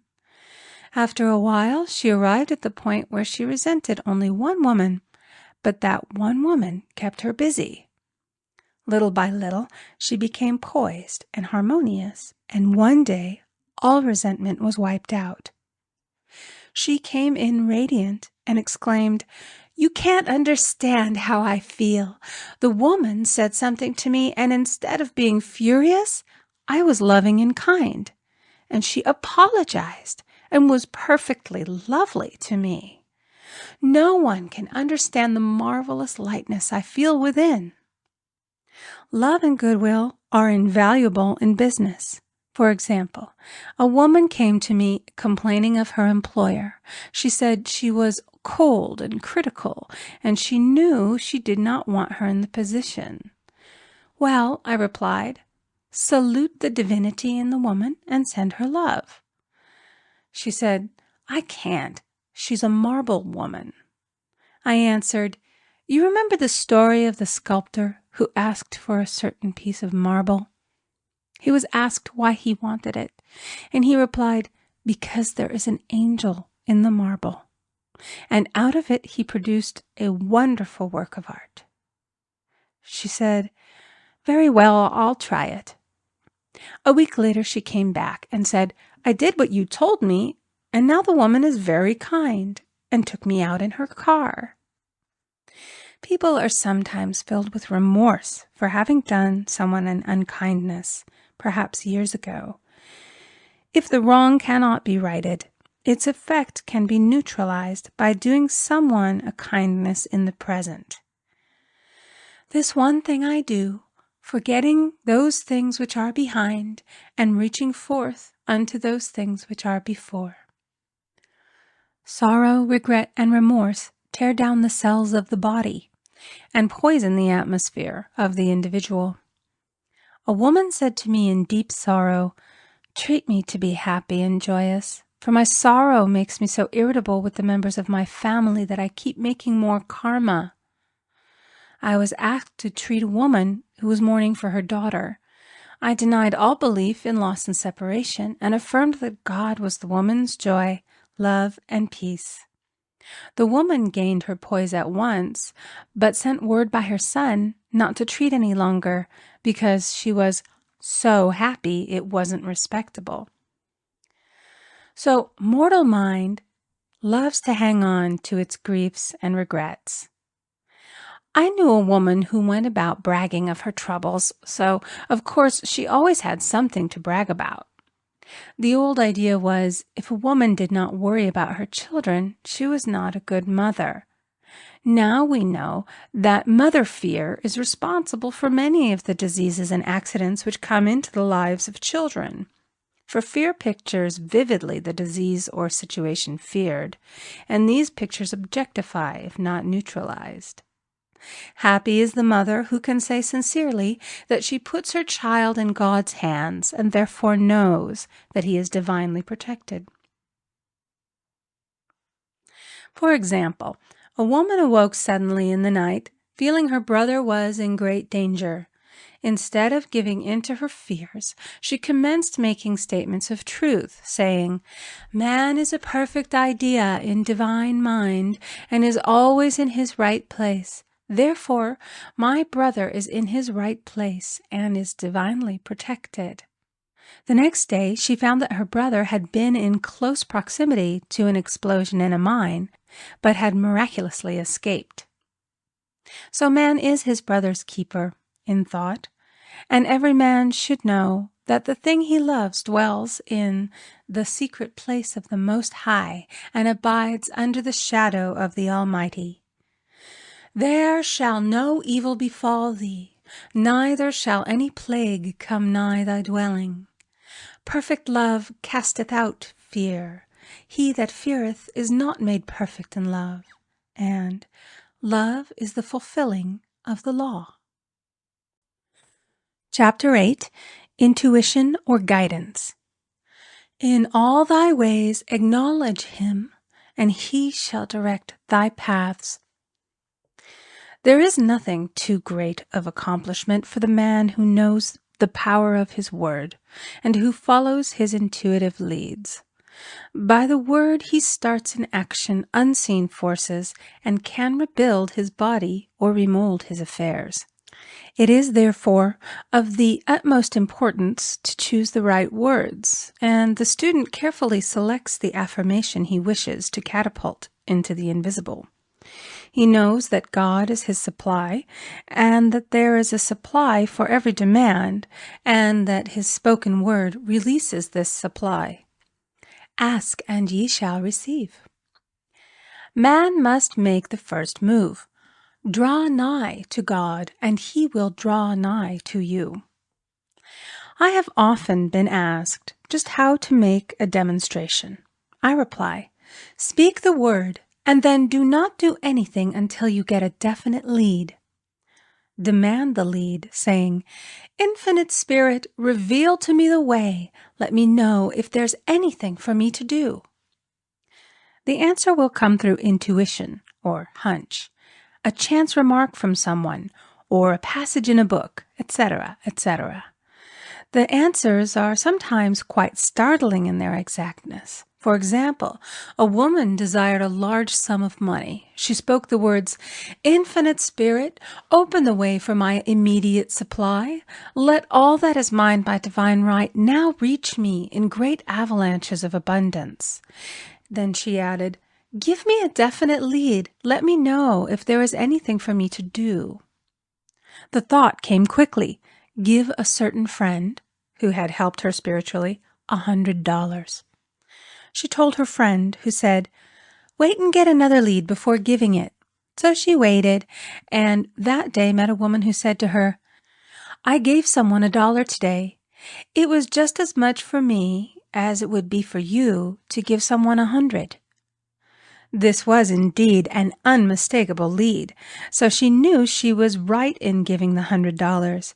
It was a gift which proved a great investment, for shortly after that, a large sum of money came to her in a remarkable way. Giving opens the way for receiving. In order to create activity in finances, one should give. Tithing, or giving 1/10 of one's income, is an old Jewish custom and is sure to bring increase. Many of the richest men in the country have been tithers and have never known it to fail as an investment. The 10th part goes forth and returns blessed and multiplied, but the gift or tithe must be given with love and cheerfulness, for God loveth a cheerful giver. Bills should be paid cheerfully. All money should be sent forth fearlessly and with a blessing. This attitude of mind makes man master of money. It is his to obey, and his spoken word then opens vast reservoirs of wealth. Man himself limits his supply by his limited vision. Sometimes the student has a great realization of wealth, but is afraid to act. The vision and action must go hand in hand, as in the case of the man who bought the fur-lined overcoat. A woman came to me asking me to speak the word for a position. So I demanded, Infinite Spirit, open the way for this woman's right position. Never ask for just a position. Ask for the right position, the place already planned in divine mind, as it is the only one that will give satisfaction. I then gave thanks that she had already received, and that it would manifest quickly. Very soon she had 3 positions offered her, 2 in New York and 1 in Palm Beach, and she did not know which one to choose. I said, ask for a definite lead. The time was almost up and was still undecided when one day she telephoned. When I woke up this morning, I could smell Palm Beach. She had been there before and knew its balmy fragrance. I replied, well, if you can smell Palm Beach from here, it's certainly your lead. She accepted the position, and it proved a great success. Often one's lead comes at an unexpected time. One day I was walking down the street when suddenly I felt a strong urge to go to a certain bakery a block or 2 away. The reasoning mind resisted, arguing, there's nothing there that you want. However, I had learned not to reason, so I went to the bakery, looked at everything, and there was certainly nothing there that I wanted. But coming out, I encountered a woman I had thought of often and who was in great need of the help which I could give her. So often, one goes for one thing and finds another. Intuition is a spiritual faculty and does not explain, but simply points the way. A person often receives a lead during a treatment. The idea that comes may seem quite irrelevant, but some of God's leadings are mysterious. In the class one day, I was treating that each individual would receive a definite lead. A woman came to me afterwards and said, "While you were treating, I got the hunch to take my furniture out of storage and get an apartment." The woman had come to be treated for health. I told her I knew in getting a home of her own, her health would improve. And I added, "I believe your trouble, which is a congestion, has come from having things stored away. Congestion of things causes congestion in the body. You have violated the law of use, and your body is paying the penalty." So I gave thanks that divine order was established in her mind, body, and affairs. People little dream of how their affairs react on the body. There is a mental correspondence for every disease. A person might receive instantaneous healing through the realization of his body being a perfect idea in divine mind, and therefore whole and perfect, but if he continues his destructive thinking, hoarding, hating, fearing, condemning, the disease will return. Jesus Christ knew that all sickness came from sin, but admonished the leper after the healing to go and sin no more, lest a worse thing come upon him. So man's soul, or subconscious mind, must be washed whiter than snow for permanent healing. And the metaphysician is always delving deep for the correspondence. Jesus Christ said, "Condemn not, lest ye also be condemned. Judge not, lest ye be judged." Many people have attracted disease and unhappiness through the condemnation of others. What man condemns in others, he attracts to himself. For example, a friend came to me in anger and distress because her husband had deserted her for another woman. She condemned the other woman and said continually, "She knew he was a married man. She had no right to accept his attentions." I replied, "Stop condemning the woman. Bless her and be through with the situation. Otherwise, you are attracting the same thing to yourself." She was deaf to my words, and a year or two later became deeply interested in a married man herself. Man picks up a live wire whenever he criticizes or condemns and may expect a shock. Indecision is a stumbling block in many a pathway. In order to overcome it, make the statement repeatedly, "I am always under direct inspiration. I make right decisions quickly." These words impress the subconscious, and soon one finds himself awake and alert, making his right moves without hesitation. I have found it destructive to look to the psychic plane for guidance, as it is the plane of many minds and not the one mind. As man opens his mind to subjectivity, he becomes a target for destructive forces. The psychic plane is the result of man's mortal thought and is on the plane of opposites. He may receive either good or bad messages.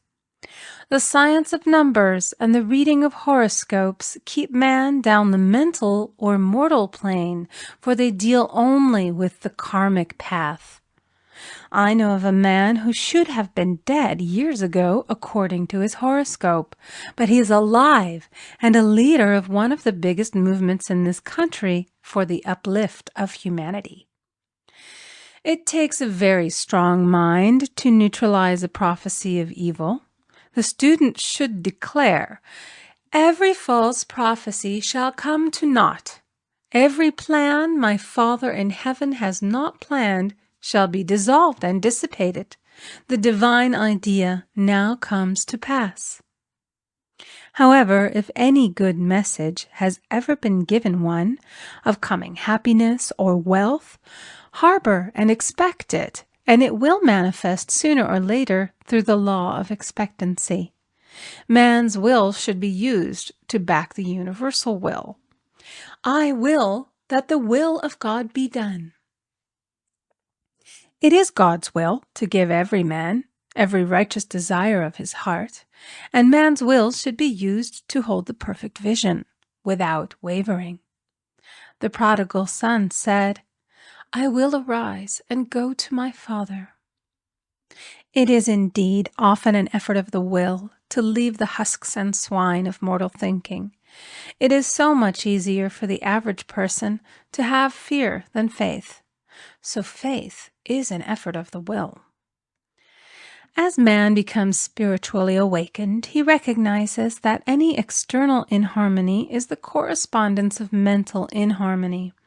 If he stumbles or falls, he may know he is stumbling or falling in consciousness. One day, a student was walking along the street, condemning someone in her thoughts. She was saying mentally, "That woman is the most disagreeable woman on earth," when suddenly 3 Boy Scouts rushed around the corner and almost knocked her over. She did not condemn the Boy Scouts, but immediately called on the law of forgiveness and saluted the divinity in the woman. Wisdom's ways are ways of pleasantness, and all her paths are peace. When one has made his demands upon the universal, he must be ready for surprises. Everything may seem to be going wrong, when in reality it is going right. For example, a woman was told that there was no loss in divine mind. Therefore, she could not lose anything which belonged to her. Anything lost would be returned, or she would receive its equivalent. Several years previously, she had lost $2,000. She had loaned the money to a relative during her lifetime, but the relative had died, leaving no mention of it in her will. The woman was resentful and angry, and as she had no written statement of the transaction, she never received the money, so she determined to deny the loss and collect the $2,000 from the Bank of the Universal. She had to begin by forgiving the woman, as resentment and unforgiveness closed the door of this wonderful bank. She made this statement, "I deny loss. There is no loss in divine mind. Therefore, I cannot lose the $2,000 which belong to me by divine right. As one door shuts, another opens." She was living in an apartment house which was for sale, and in the lease was a clause stating that if the house was sold, the tenants would be required to move out within 90 days. Suddenly, the landlord broke the leases and raised the rent. Again, injustice was on her pathway, but this time she was undisturbed. She blessed the landlord and said, "As the rent has been raised, it means that I'll be that much richer, for God is my supply." The new leases were made out for the advanced rent, but by some divine mistake, the 90-day clause had been forgotten. Soon after, the landlord had an opportunity to sell the house. On account of the mistake in the new leases, the tenants held possession for another year. The agent offered each tenant $200 if he would vacate. Several families moved.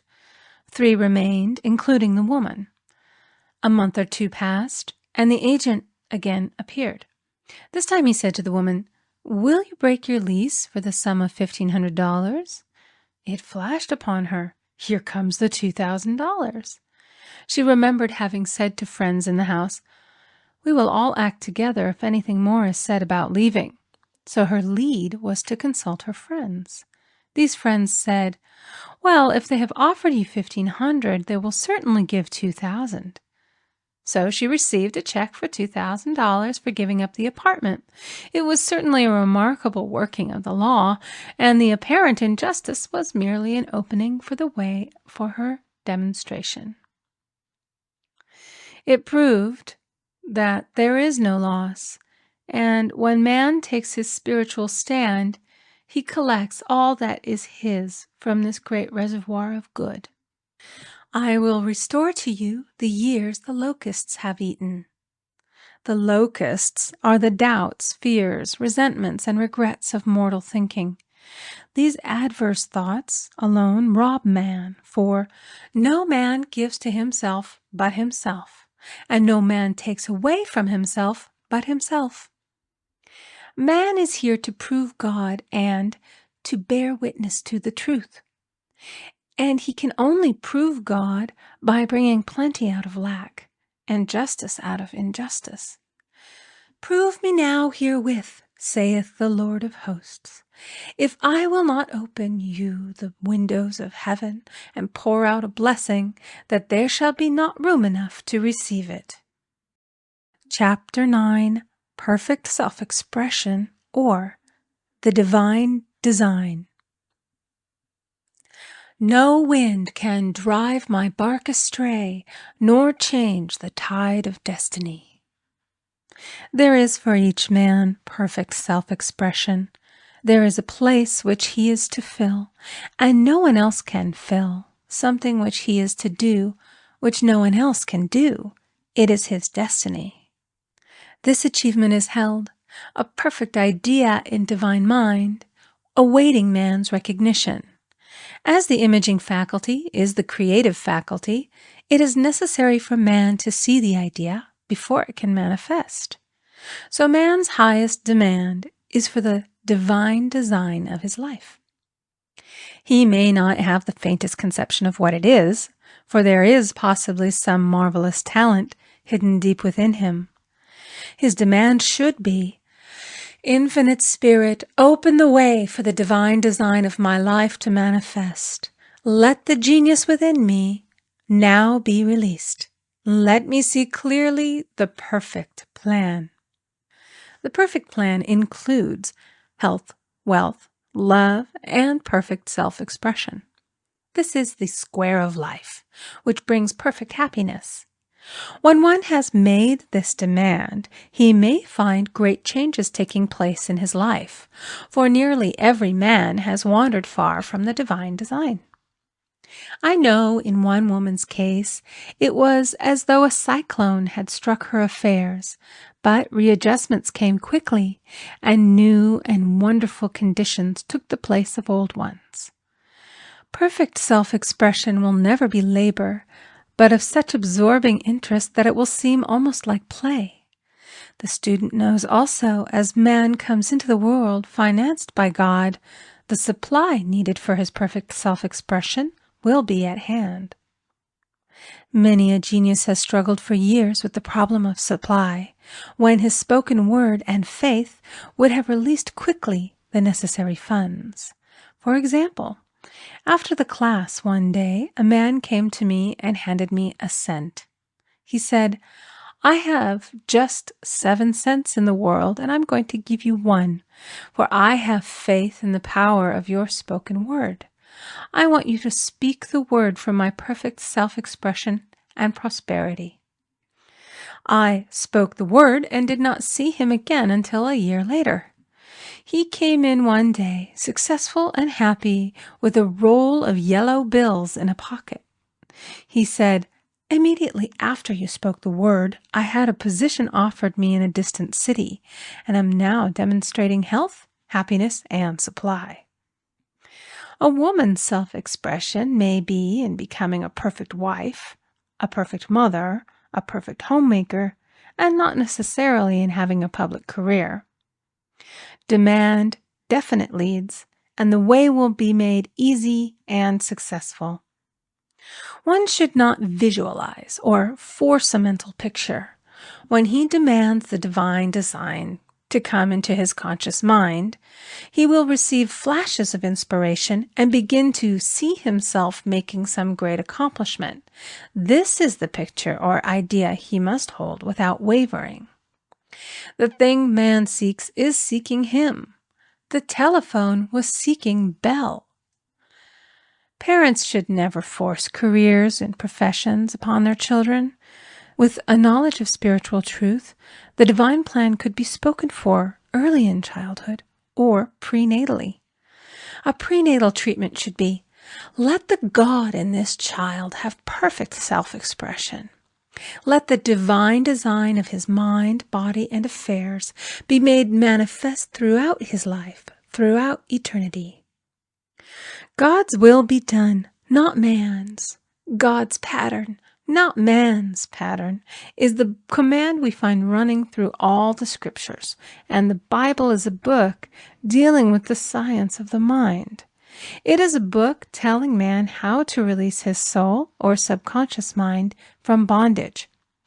The battles described are pictures of man waging war against mortal thoughts. A man's foes shall be they of his own household. Every man is Jehoshaphat, and every man is David, who slays Goliath, mortal thinking, with the little white stone, faith. So man must be careful that he is not the wicked and slothful servant who buried his talent. There is a terrible penalty to be paid for not using one's ability. Often, fear stands between man and his perfect self-expression. Stage fright has hampered many a genius. This may be overcome by the spoken word or treatment. The individual then loses all self-consciousness and feels simply that he is a channel for infinite intelligence to express itself through. He is under direct inspiration, fearless and confident, for he feels that it is the Father within who does the work. A young boy came often to my class with his mother. He asked me to speak the word for his coming examinations at school. I told him to make the statement, "I am one with infinite intelligence. I know everything I should know on this subject." He had an excellent knowledge of history, but was not sure of his arithmetic. I saw him afterwards, and he said, "I spoke the word for my arithmetic and passed with the highest honors, but I thought I could depend upon myself for history and got a very poor mark." Man often receives a setback when he is too sure of himself, which means he is trusting to his personality and not the Father within. Another of my students gave me an example of this. She took an extended trip abroad one summer, visiting many countries where she was ignorant of the languages. She was calling for guidance and protection every minute, and her affairs went smoothly and miraculously. Her luggage was never delayed nor lost. Accommodations were always ready for her at the best hotels, and she had perfect service wherever she went. She returned to New York. Knowing the language, she felt God was no longer necessary, so looked after her affairs in an ordinary manner. Everything went wrong. Her trunks delayed, amid inharmony and confusion. The student must form the habit of practicing the presence of God every minute. In all thy ways acknowledge him. Nothing is too small or too great.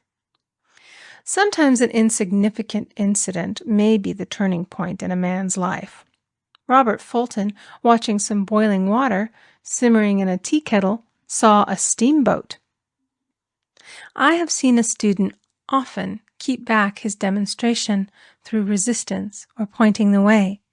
He pins his faith to one channel only and dictates just the way he desires the manifestation to come, which brings things to a standstill. My way, not your way, is the command of infinite intelligence. Like all power, be it steam or electricity, it must have a non-resistant engine or instrument to work through, and man is that engine or instrument. Over and over again, man is told to stand still. O Judah, fear not, but tomorrow go out against them, for the Lord will be with you. You shall not need to fight this battle. Set yourselves, stand ye still, and see the salvation of the Lord with you. We see this in the incidents of the $2,000 coming to the woman through the landlord when she became non-resistant and undisturbed, and the woman who won the man's love after all suffering had ceased.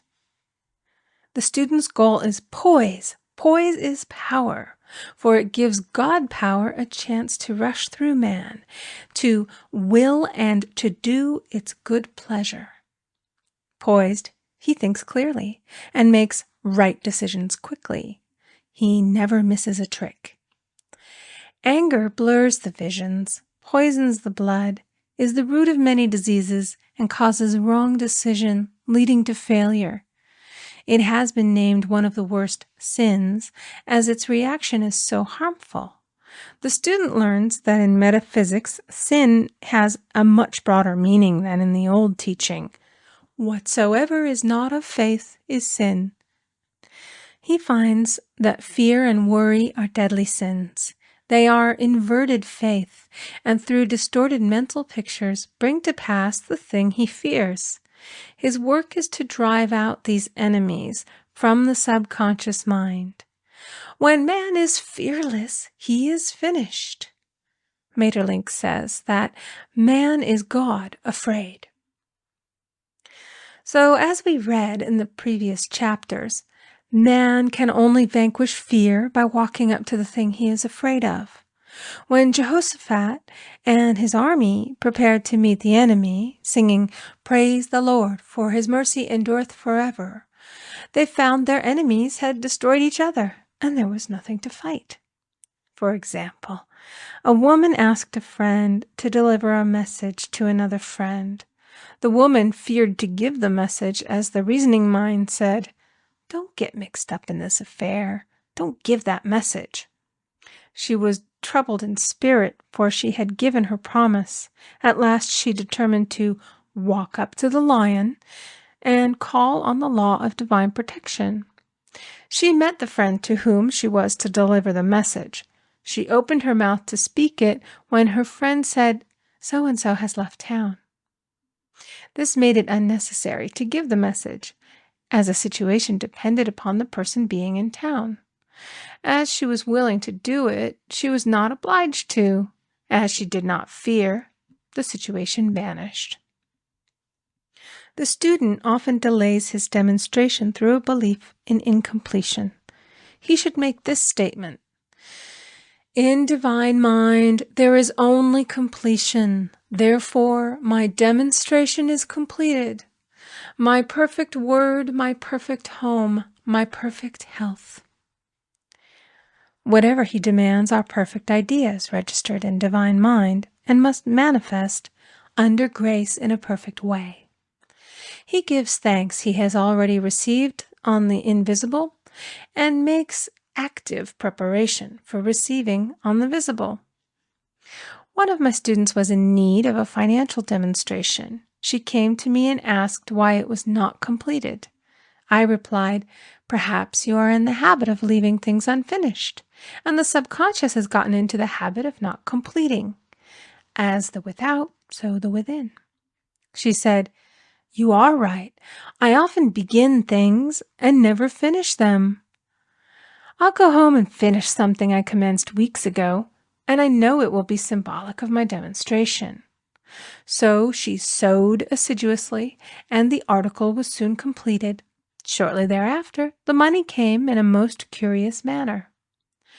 Her husband was paid his salary twice that month. He told the people of their mistake, and they sent word to keep it. When man asks, believing, he must receive, for God creates his own channels. I have been sometimes asked, suppose one has several talents. How is he to know which one to choose? Demand to be shown definitely. Say, "Infinite Spirit, give me a definite lead. Reveal to me my perfect self-expression. Show which talent I am to make use of now." I have known people to suddenly enter a new line of work and be fully equipped with little to no training, so make the statement, "I am fully equipped for the divine plan of my life," and be fearless in grasping opportunities. Some people are cheerful givers, but bad receivers. They refuse gifts through pride or some negative reason, thereby blocking their channels, and invariably find themselves eventually with little or nothing. For example, a woman who had given away a great deal of money had a gift offered her of several $1,000s. She refused to take it, saying she did not need it. Shortly thereafter, her finances were tied up, and she found herself in debt for that amount. Man should receive gracefully the bread returning to him upon the water. Freely ye have given, freely ye shall receive. There is always the perfect balance of giving and receiving, and though man should give without thinking of returns, he violates law if he does not accept the returns which come to him, for all gifts are from God, man being merely the channel. A thought of lack should never be held over the giver. For example, when the man gave me 1 cent, I did not say, "Poor man, he cannot afford to give me that." I saw him rich and prosperous with his supply pouring in. It was this thought which brought it. If one has been a bad receiver, he must become a good one, and take even a postage stamp if it is given him, and open up his channels for receiving. The Lord loveth a cheerful receiver, as well as a cheerful giver. I have often been asked why one man is born rich and healthy and another poor and sick. Where there is an effect, there is always a cause. There is no such thing as chance. This question is answered through the law of reincarnation. Man goes through many births and deaths until he knows the truth which sets him free. He is drawn back to the earth plane through unsatisfied desire, to pay his karmic debts or to fulfill his destiny. The man born rich and healthy has had pictures in his subconscious mind, in his past life, of health and riches, and the poor and sick man of disease and poverty. Man manifests, on any plane, the sum total of his subconscious beliefs. However, birth and death are man-made laws, for the wages of sin is death. The Adamic fall in consciousness through the belief in 2 powers. The real man, spiritual man, is birthless and deathless. He was never born and has never died. As he was in the beginning, he is now and shall ever be. So through the truth, man is set free from the law of karma, sin, and death, and manifests the man made in his image and likeness. Man's freedom comes through fulfilling his destiny, bringing into manifestation the divine design of his life. His Lord will say unto him, "Well done, thou good and faithful servant. Thou hast been faithful over a few things. I will make thee ruler over many things," death itself. "Enter thou into the joy of thy Lord, eternal life." Chapter 10. Denials and Affirmations. Thou shalt also decree a thing, and it shall be established unto thee. All the good that is to be made manifest in man's life is already an accomplished fact in divine mind, and is released through man's recognition or spoken word. So he must be careful to decree that only the divine idea be made manifest, for often he decrees through his idle words failure or misfortune. It is therefore of the utmost importance to word one's demands correctly, as stated in a previous chapter. If one desires a home, friend, position, or any other good thing, make the demand for the divine selection. For example, Infinite Spirit, open the way for my right home, my right friend, my right position. I give thanks that it now manifests under grace in a perfect way. The latter part of this statement is most important. For example, I knew a woman who demanded $1,000.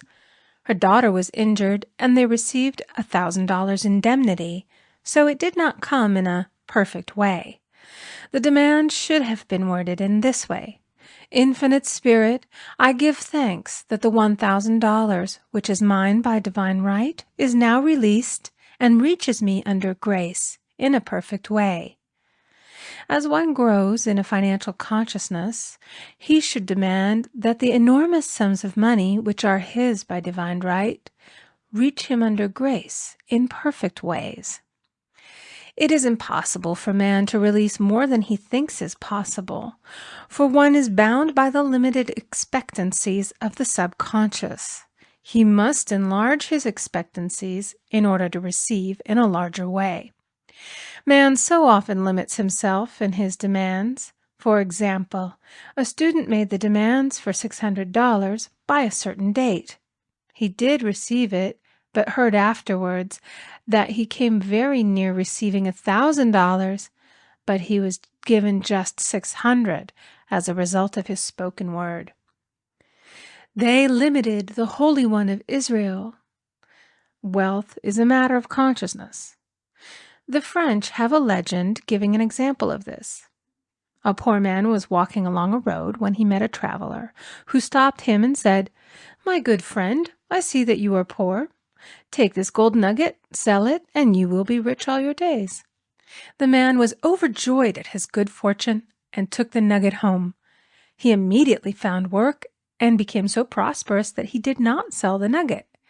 Years passed, and he became a very rich man. One day he met a poor man on the road. He stopped him and said, "My good friend, I will give you this gold nugget, which, if you sell, will make you rich for life." The mendicant took the nugget, had it valued, and found it was only brass. So we see, the first man became rich through feeling rich, thinking the nugget was gold. Every man has within him a gold nugget. It is his consciousness of gold, of opulence, which brings riches into his life. In making his demands, man begins at his journey's end. That is, he declares he has already received. "Before ye call, I shall answer." Continually affirming establishes the belief in the subconscious. It would not be necessary to make an affirmation more than once if one had perfect faith. One should not plead or supplicate, but give thanks repeatedly that he has received. The desert shall rejoice and blossom as the rose. This rejoicing, which is yet in the desert state of consciousness, opens the way for release. The Lord's Prayer is in the form of command and demand. "Give us this day our daily bread, and forgive us our debts as we forgive our debtors," and ends in praise. "For thine is the kingdom and the power and the glory forever. Amen. Concerning the works of my hands, command ye me."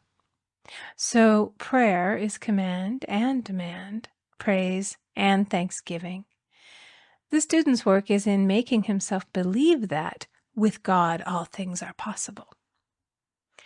This is easy enough to state in the abstract, but a little more difficult when confronted with a problem. For example, it was necessary for a woman to demonstrate a large sum of money within a stated time. She knew she must do something to get a realization, for realization is manifestation, and she demanded a lead. She was walking through a department store when she saw a very beautiful pink enamel paper cutter. She felt the pull towards it. The thought came, "I haven't a paper cutter good enough to open letters containing large checks." So she bought the paper cutter, which the reasoning mind would have called an extravagance. When she held it in her hand, she had a flash of a picture of herself opening an envelope containing a large check, and within a few weeks she received the money. The pink paper cutter was her bridge of active faith. Many stories are told of the power of the subconscious when directed in faith. For example, a man was spending the night in a farmhouse. The windows of the room had been nailed down, and in the middle of the night he felt suffocated and made his way in the dark to the window. He could not open it, so he smashed the pane with his fist, drew in draughts of fine fresh air, and had a wonderful night's sleep. The next morning he found he had smashed the glass of a bookcase, and the window had remained closed during the whole night.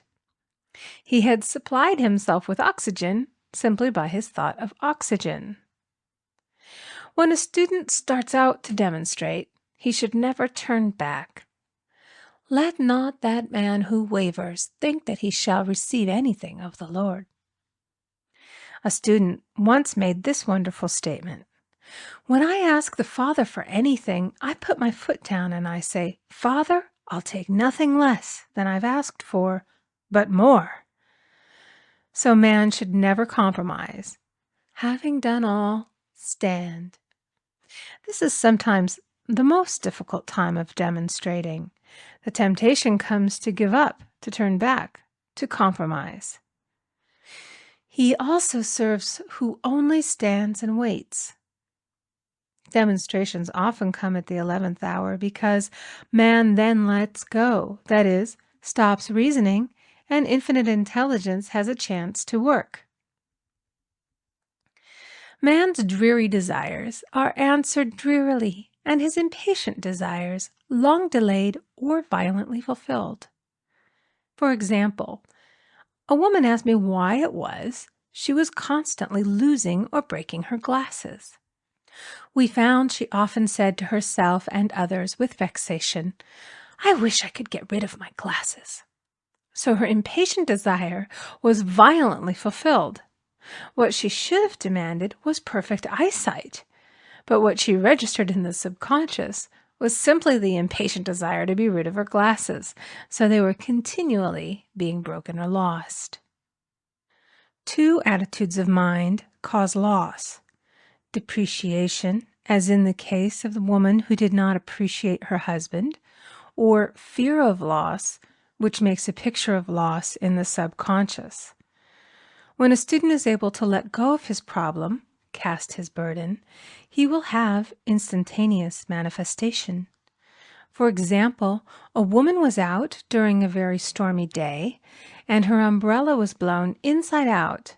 She was about to make a call on some people whom she had never met, and she did not wish to make her first appearance with a dilapidated umbrella. She could not throw it away, as it did not belong to her. So in desperation, she exclaimed, "Oh God, you take charge of this umbrella. I don't know what to do." A moment later, a voice behind her said, "Lady, do you want your umbrella mended?" There stood an umbrella mender. She replied, "Indeed I do." The man mended the umbrella while she went into the house to pay her call, and when she returned, she had a good umbrella. So there is always an umbrella mender at hand on man's pathway when one puts the umbrella or situation in God's hands. One should always follow a denial with an affirmation. For example, I was called on the phone late one night to treat a man whom I had never seen. He was apparently very ill.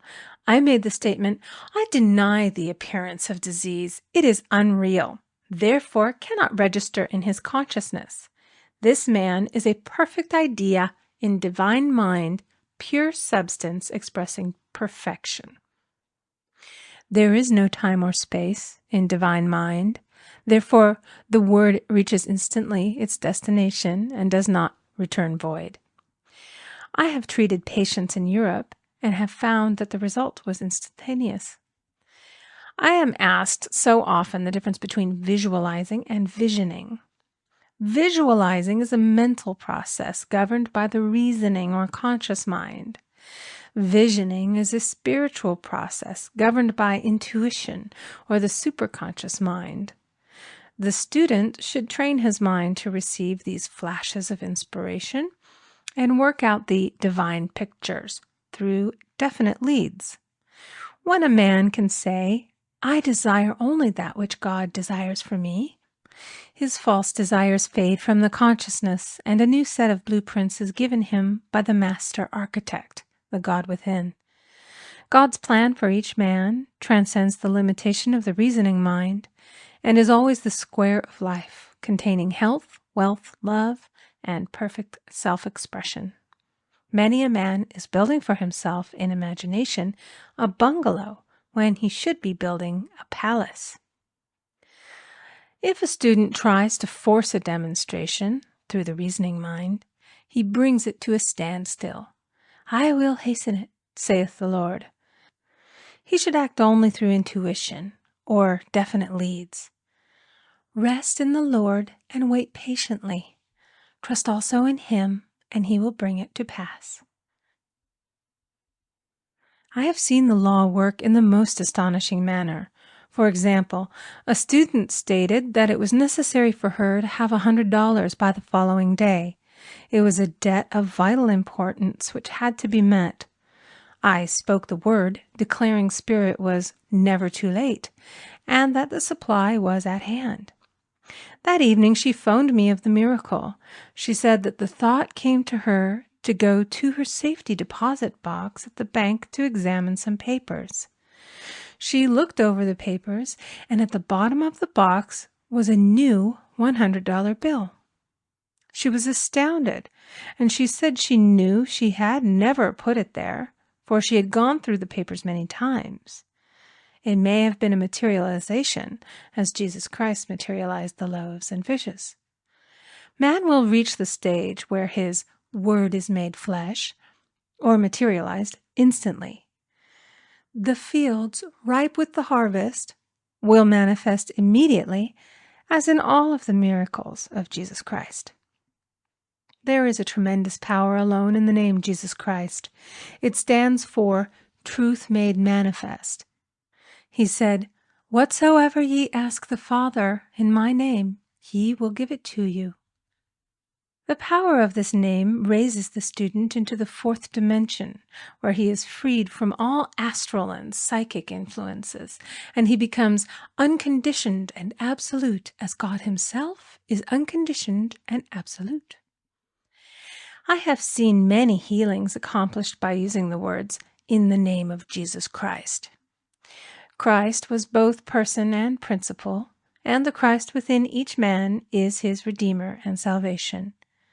The Christ within is his own fourth-dimensional self, the man made in God's image and likeness. This is the self which has never failed, never known sickness or sorrow, was never born, and has never died. It is the resurrection and the life of each man. No man cometh to the Father save by the Son, means that God, the universal, working on the place of the particular, becomes the Christ in man. And the Holy Ghost means God in action. So daily, man is manifesting the Trinity of the Father, Son, and Holy Ghost. Man should make an art of thinking. The master thinker is an artist and is careful to paint only the divine designs upon the canvas of his mind, and he paints these pictures with masterly strokes of power and decision, having perfect faith that there is no power to mar their perfection, and that they shall manifest in his life the ideal made real. All power is given man through right thinking, to bring his heaven upon his earth, and this is the goal of the game of life. The simple rules are fearless faith, non-resistance, and love. May each reader be now freed from that thing which has held him in bondage through the ages, standing between him and his own, and know the truth which makes him free. Free to fulfill his destiny, to bring into manifestation the divine design of his life, health, wealth, love, and perfect self-expression. Be ye transformed by the renewing of your mind. Chapter 11. Denials and Affirmations. For prosperity. God is my unfailing supply, and large sums of money come to me quickly, under grace, in perfect ways. For right conditions. Every plan my Father in heaven has not planned shall be dissolved and dissipated, and the divine idea now comes to pass. For right conditions. Only that which is true of God is true of me, for I and the Father are one. For faith. As I am one with God, I am one with my good, for God is both the giver and the gift. I cannot separate the giver from the gift. For right conditions. Divine love now dissolves and dissipates every wrong condition in my mind, body, and affairs. Divine love is the most powerful chemical in the universe and dissolves everything which is not of itself. For health. Divine love fills my consciousness with health, and every cell in my body is filled with light. For the eyesight. My eyes are God's eyes. I see with the eyes of spirit. I see clearly the open way. There are no obstacles on my pathway. I see clearly the perfect plan. For guidance. I am divinely sensitive to my intuitive leads and give instant obedience to thy will. For the hearing. My ears are God's ears. I hear with the ears of spirit. I am non-resistant and am willing to be led. I hear glad tidings of great joy. For right work. I have a perfect work in a perfect way. I give a perfect service for perfect pay. For freedom from all bondage. I cast this burden on the Christ within, and I go free. End of The Game of Life and How to Play It by Florence Scovel Shinn. Recording by Amy Conger.